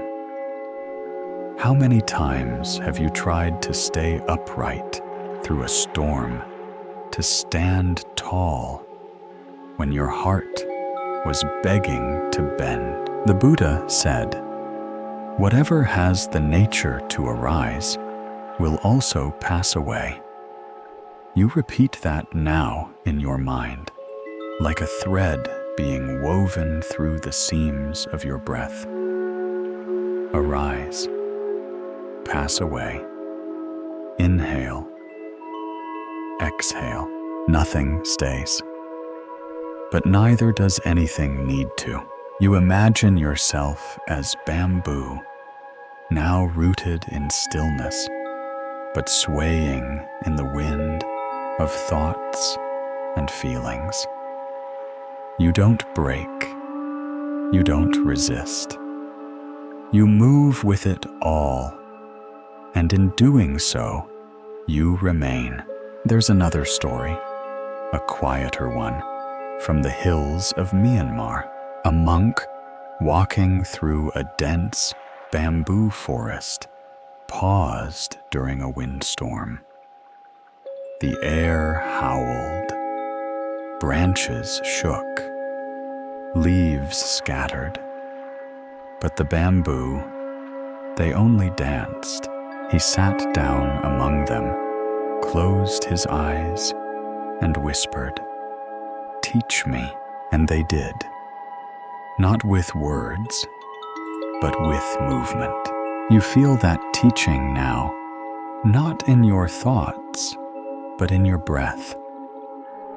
Flexibility, resilience, the kind that doesn't come from trying harder, but from holding softer. You ask yourself, what if I don't need to be strong the way I thought? So often, strength is shown with clenched jaws, furrowed brows, held tears. But bamboo shows another way, a strength that yields, a courage that bows, a softness that survives. You remember the broken bowl again. It's still there, in the room of your imagination, edges glowing faintly in the moonlight. And suddenly, you don't see a broken thing. You see bamboo, not in form, but in spirit. Something that bent, something that changed, something that endured, not by force, but by grace. You wonder how many times your own spirit has done that, yielded when it needed to, adapted when it was too tired to push. Maybe those weren't failures. Maybe those were moments of bamboo inside you. Quiet victories, unseen strength. You shift your focus to your breath again. Inhale, the wind rises. exhale, the bamboo bends. Even your thoughts feel more fluid now, less rigid. They no longer demand explanation. They come and go like gusts of wind brushing through a forest, each one making a sound and then fading. You are not the wind. You are not the storm. You are the bamboo, rooted, flexible, alive. And you begin to feel a kind of quiet pride in that. Not boastful, just grateful. You've bent through things that others never saw. And here you are, still breathing, still soft. You whisper to yourself, not as a mantra, but as a reminder. It is safe to yield. It is wise to bow. You imagine now the bowl being filled not with gold or tea, but with wind. Invisible, formless, but real. You can't see it, but you can feel its presence moving through you, reminding you that nothing needs to stay the same to be sacred. You don't need to hold every piece together. You just need to let the wind move through you without resistance. Like bamboo, like breath, like now. Your breath is slower now, not from effort, but from surrender. Each inhale feels like it rises from deep within the earth, and each exhale dissolves like mist across morning fields. You're not trying to sleep. You're not trying to understand. You're just listening. And in that listening, something ancient stirs. You find yourself walking barefoot quietly through a dreamscape desert. The sand is cool beneath your feet, a surprise. The stars overhead are quiet candles, and the air is heavy with stillness. There's no destination here, only a sense of movement, like walking, not to arrive, but to remember. And beside you, a child, small, calm, steady. You don't know her name. You don't need to. She walks without speaking, her eyes cast downward, watching the sand with the seriousness of someone reading an ancient book. Eventually you ask, "What are you listening for?" She replies, "The sound between the grains." You stop. She doesn't. She crouches down, presses her ear to the ground, and says, "The silence here is different. It's full." You kneel beside her. You try to hear what she hears.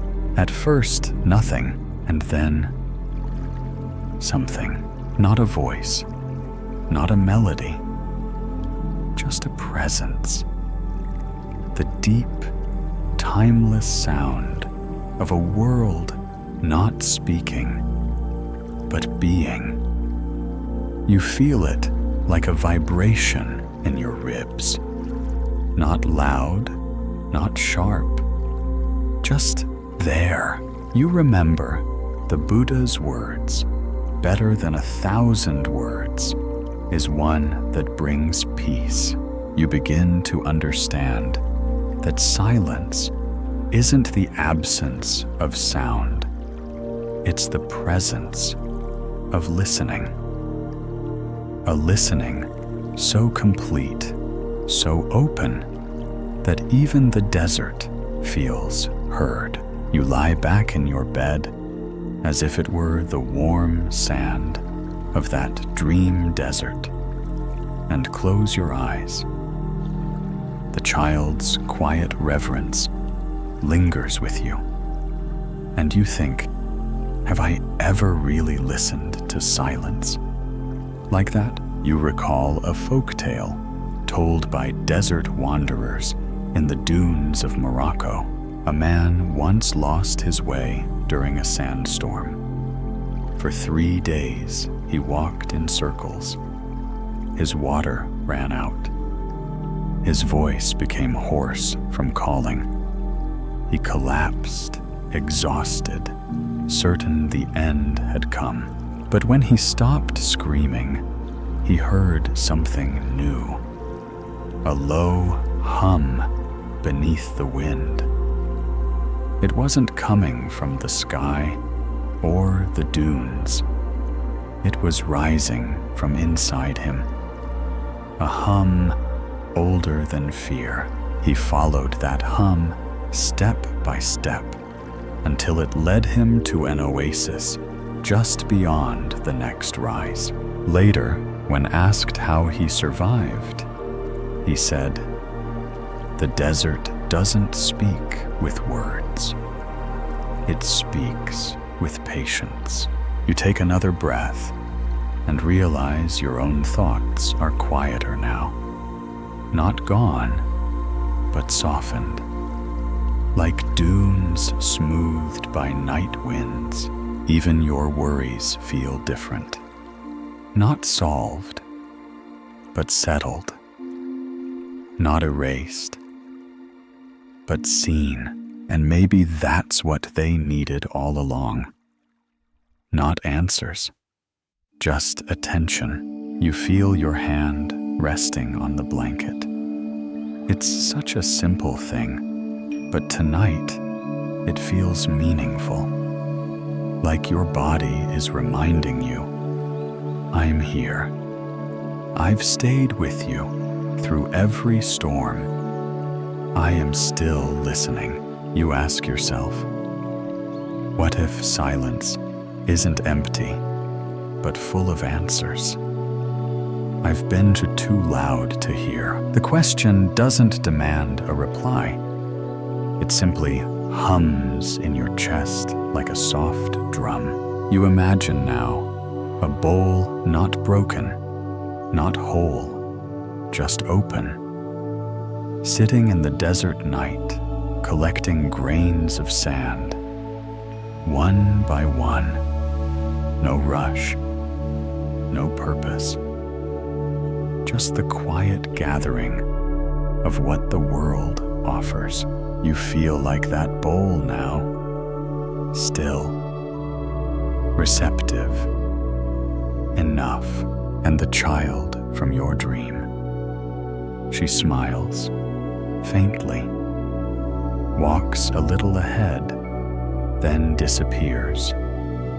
Not suddenly, but like morning mist returning to the sky. You don't need to follow her.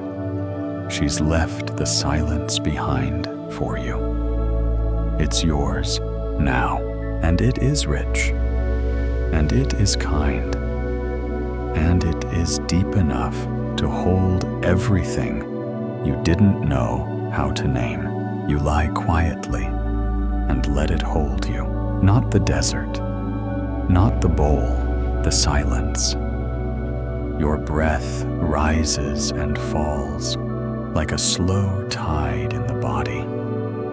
The silence no longer feels like absence, but presence, a soft being. With that has nothing to prove, nothing to say. It's in the way the air touches your skin, in the gentle weight of the blanket, in the space between your thoughts. You're not drifting.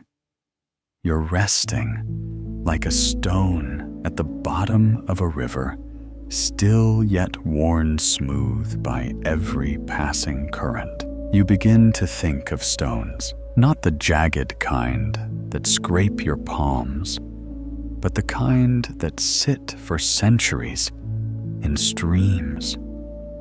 The kind people pick up and put in their pockets, not because they're rare, but because they feel right. Rounded, grounded, quiet. There's a story told among mountain people in the Himalayas about a woman who carried a stone in her satchel for 50 years.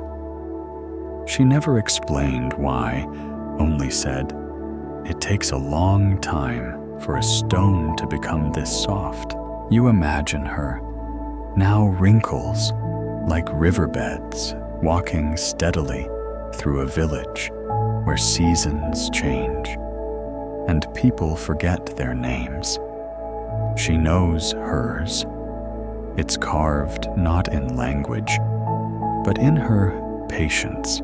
The Buddha once said, "Drop by drop is the water pot filled, not quickly, not dramatically, but patiently, moment by moment, breath by breath."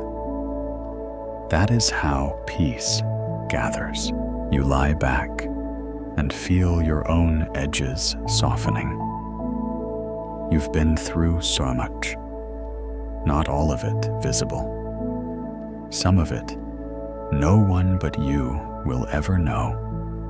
And yet, like the river smooths the stone, those experiences have softened you, not weakened you. Softness isn't fragility. It's wisdom that no longer needs to be sharp. There's a parable told in desert temples of a boy who wanted to find the kindest stone. He searched all summer, running his hands along every rock he could find, looking for one perfectly shaped, perfectly warm. He found one, but not in a market, not in a sacred place. He found it in the riverbed, nestled among hundreds of others, worn smooth by decades of water and time. It fit his hand perfectly. He held it for a long moment and whispered, "You let the world shape you, and you still stayed gentle." You feel that now in your own body, all the currents you've lived through, the losses, the small griefs, the private joys, the turning points. You were never meant to resist them all.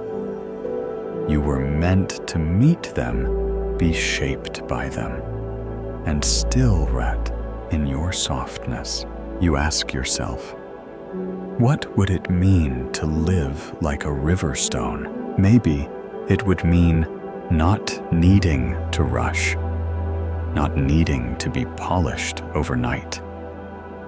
Maybe it would mean trusting that you are becoming smooth, not by trying harder, but by staying present.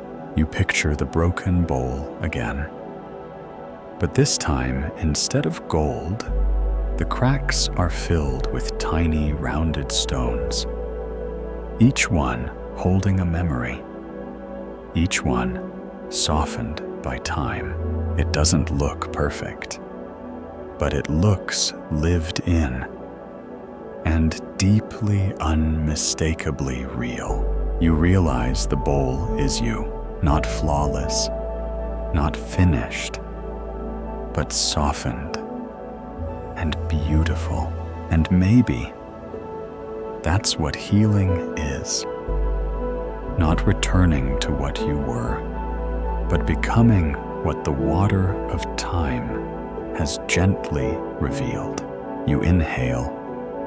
You feel the breath move across the edges of your ribs, like water shaping a shore. You exhale. and feel yourself resting more fully in this moment than you have all day. There's no need to fix, no need to change. Just let the river flow. Let it smooth you. Let it soften everything that once had to be hard. Let it whisper, "You've made it this far. You're still here. You've been shaped, not shattered." You return again to your quiet, steady breath, drop by drop, moment by moment, stone by softened stone. The room around you is still the kind of stillness that feels earned, not through effort, but through gentleness. You're no longer drifting toward sleep. You're resting in it, awake in the softness, aware of the quiet, resting not from exhaustion, but as an offering to yourself, a kind of kindness that asks for nothing back. Your thoughts are fewer now, but one arises like a lantern glowing softly in a fog. What if the way has always been open? You think of a door, not a grand gate or a golden portal, just a simple wooden door, weathered by years of wind and rain, set into a stone wall that's almost more memory than structure. And then you remember the story. An old woman lived at the edge of a village. Every morning, she walked to the temple, then wandered home with her basket of vegetables, her scarf tied gently around her hair. She did this for decades, always unlocking her garden gate with a small brass key tucked into her sleeve. One day, the key was gone, lost perhaps in the market or along the path. She searched her pockets, shook her scarf, retraced her steps. Then she stopped, looked at the gate. She pushed. It swung open. It had never been locked. She laughed, a small, surprised sound that turned into something like weeping, not from sadness, from wonder. You feel that laugh inside you now, like something cracking open, not painfully, but necessarily.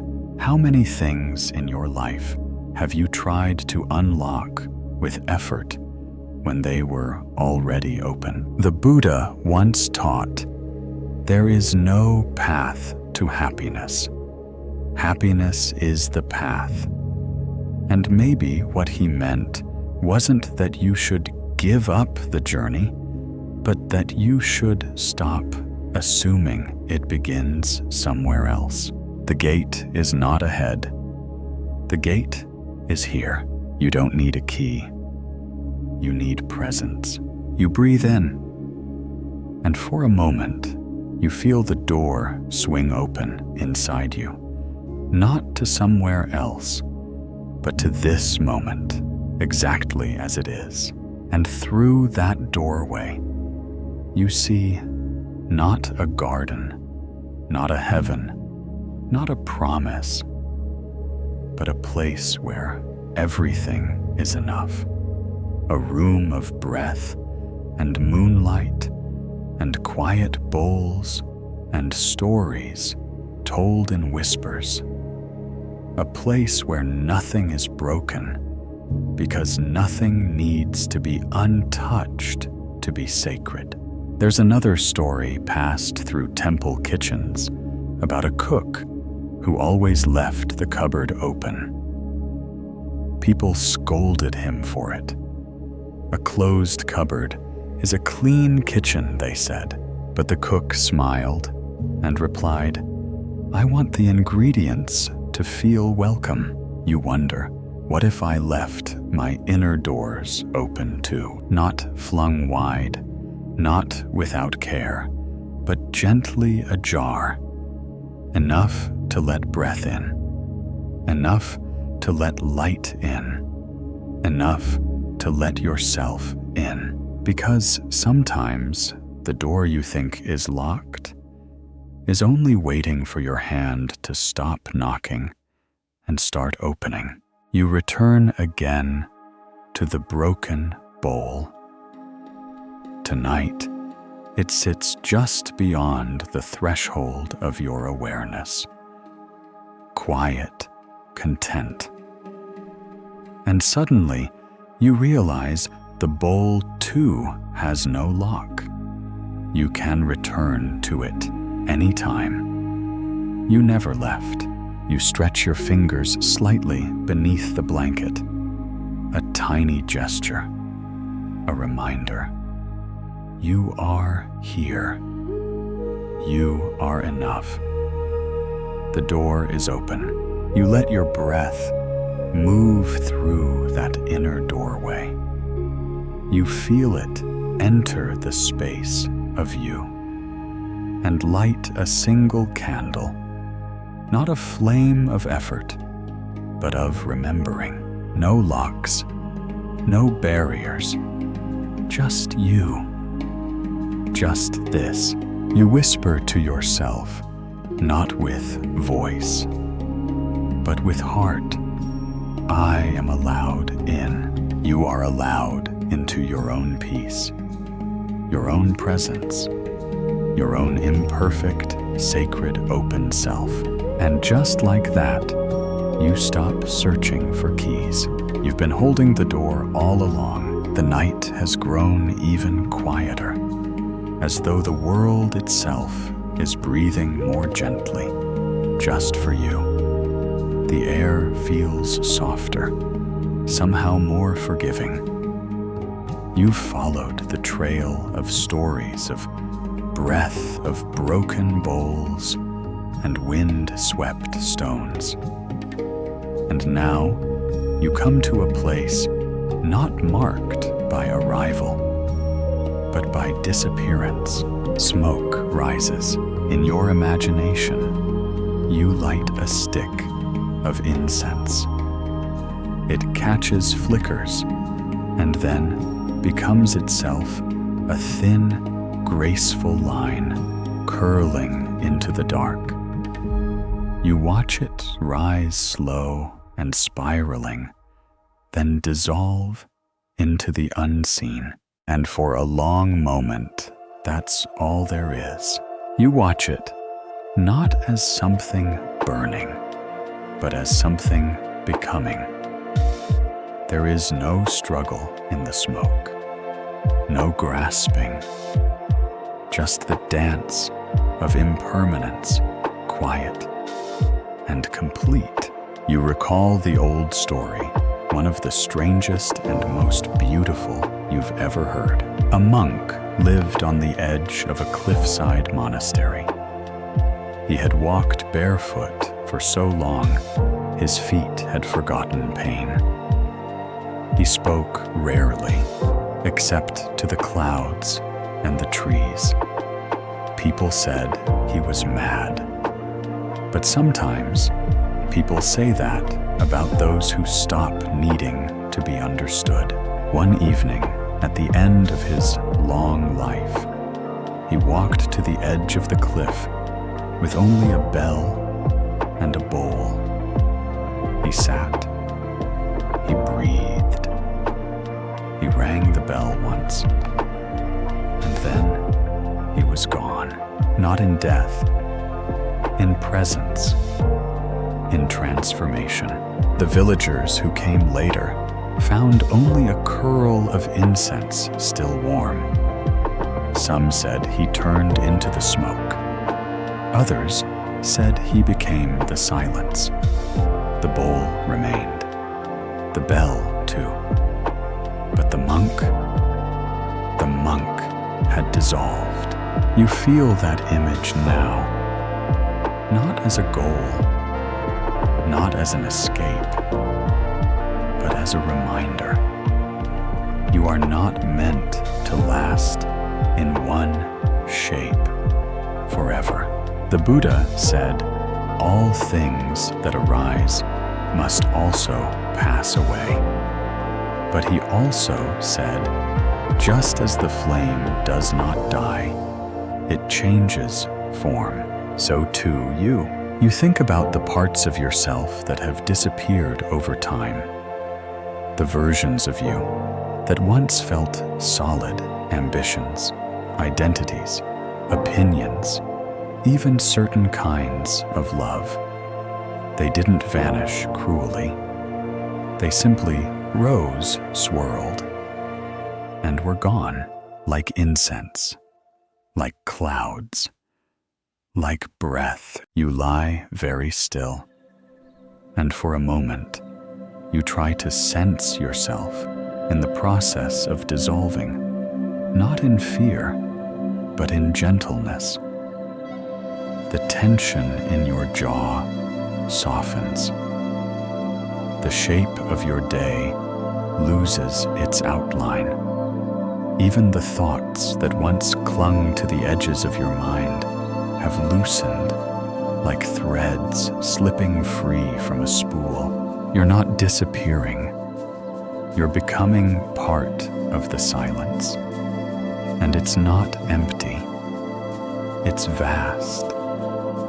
It's home. There's a story told only at dusk in temples hidden by mist, of a teacher who asked his student, "Where does the candle flame go when you blow it out?" The student replied, "It goes nowhere. It was never a thing, only light." You smile barely, because that's exactly how this moment feels. Like the candle hasn't been extinguished, just returned to its source. The light remains. It always does. You ask yourself, am I afraid to dissolve or afraid to trust? I'll still be here, even when I do. The smoke continues to rise in your mind.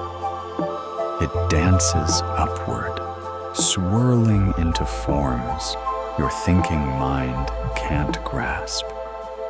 It becomes a memory, then a whisper, then a presence, and then nothing.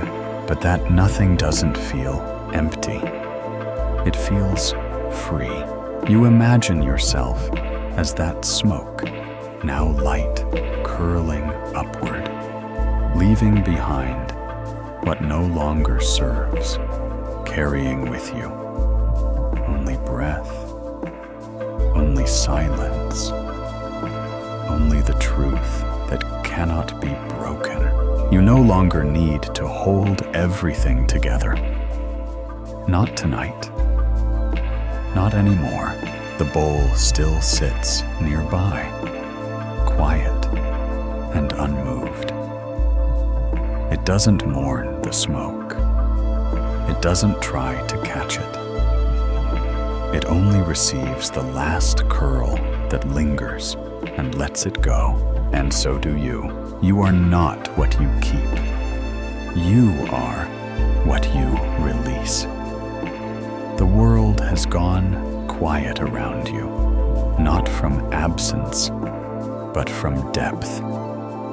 Every breath feels like it's moving through centuries.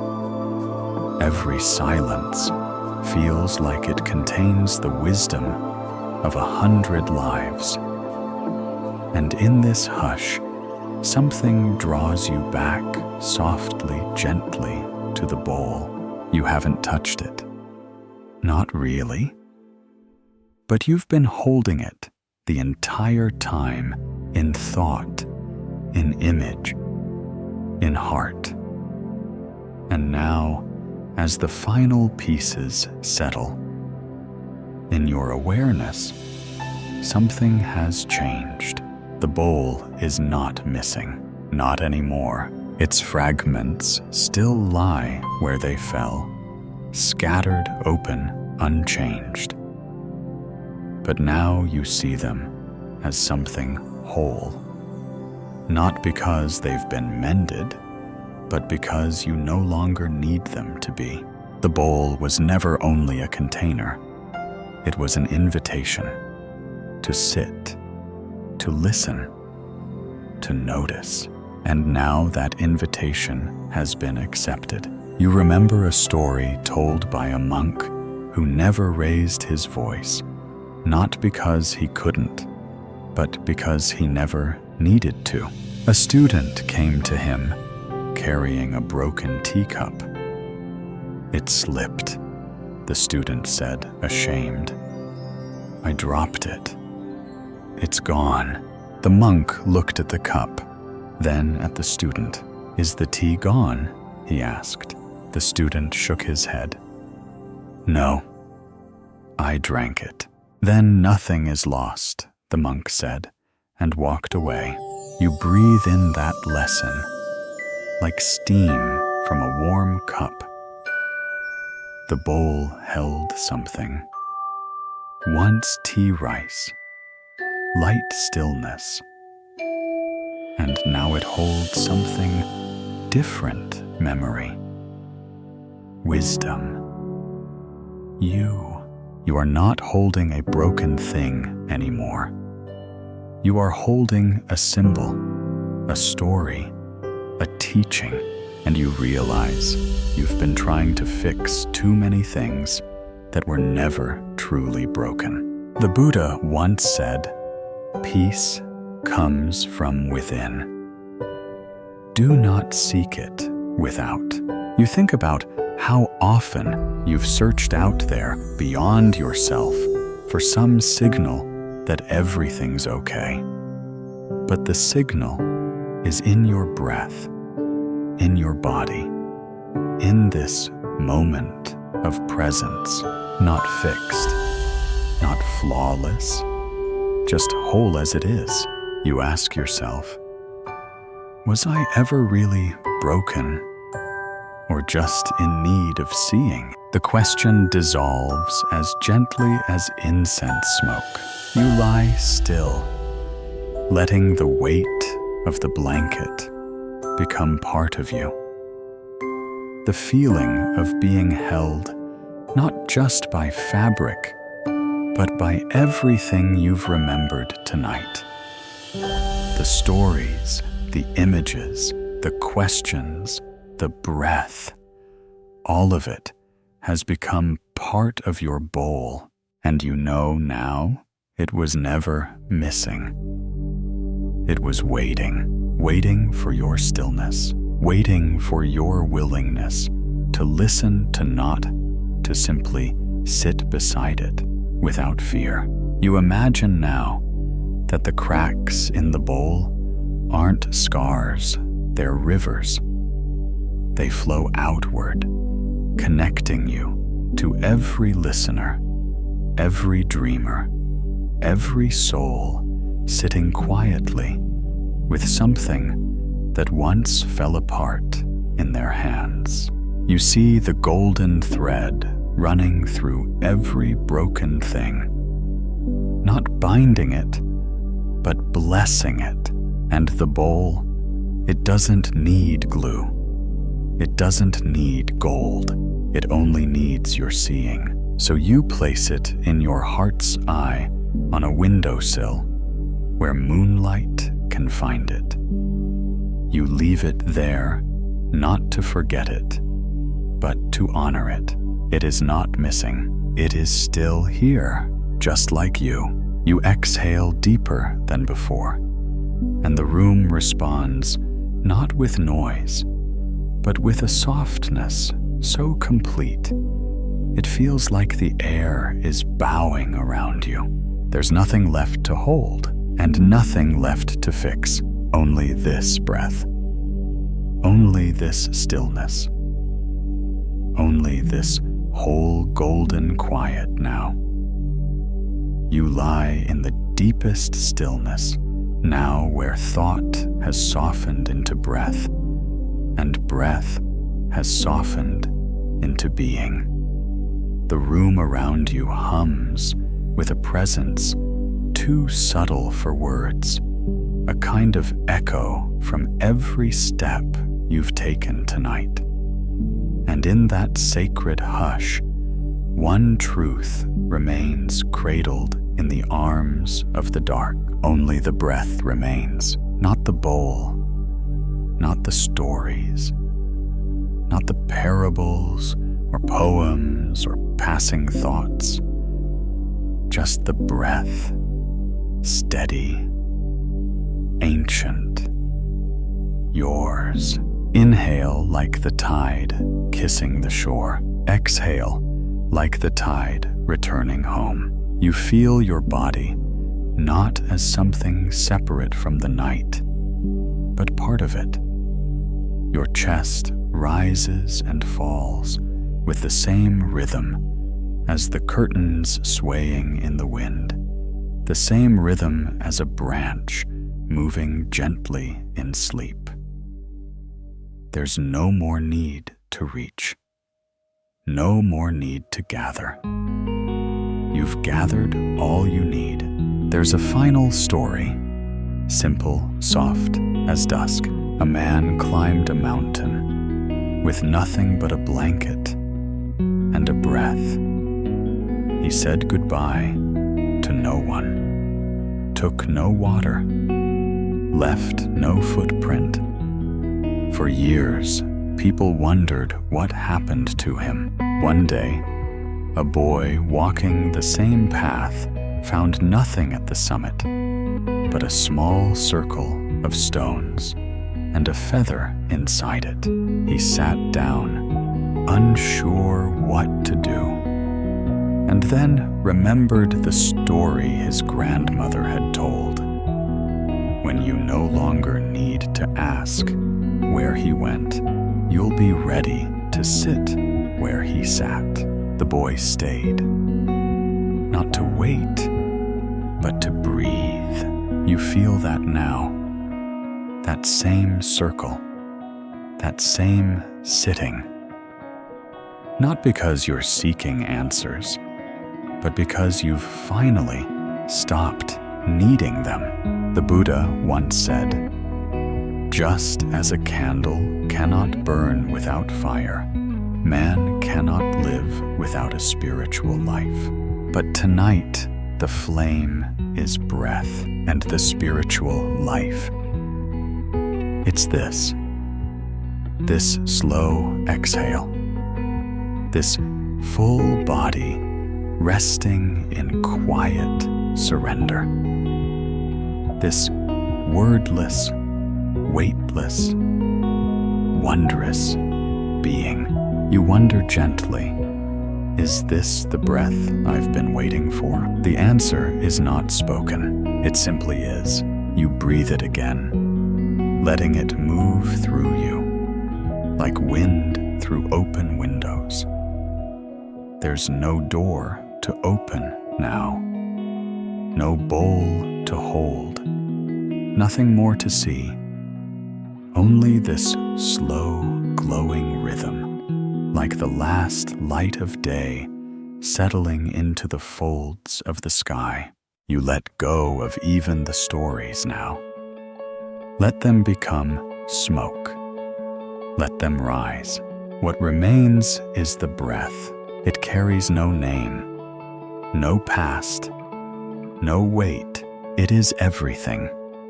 It is enough. It is you. So now, everything softens. The room, the thoughts, the stories, all of it begins to dissolve like fog under the first rays of dawn. You don't have to hold anything now. Not the teachings, not the symbols, not even the breath. Let them drift. Let them return to the silence they came from. You've walked with a broken bowl tonight, followed its pieces across fields of moonlight, through bamboo forests, over wind-swept stones, and into the quiet of your own being. And now, nothing is missing. Nothing needs repair. You're here. That is the miracle. Let the body grow heavier. Now, as though the earth itself is tucking you in. Let the breath grow shallower, not from struggle, but from surrender. There's nowhere to go, nowhere to be. Only this, resting in the cradle of your own kindness. Let the last thoughts become leaves on a stream floating gently, then fading. Let the signs rise around you like soft water. Let go, and if dreams come, let them be gentle. If sleep comes, let it come like a feather resting on your forehead. You are not waiting anymore. You are not striving. You are enough, whole, as you are. So may you sleep like the still moon in a deep sky, like a bowl that holds even emptiness with love. May your breath carry you gently through the night, and may your dreams know peace.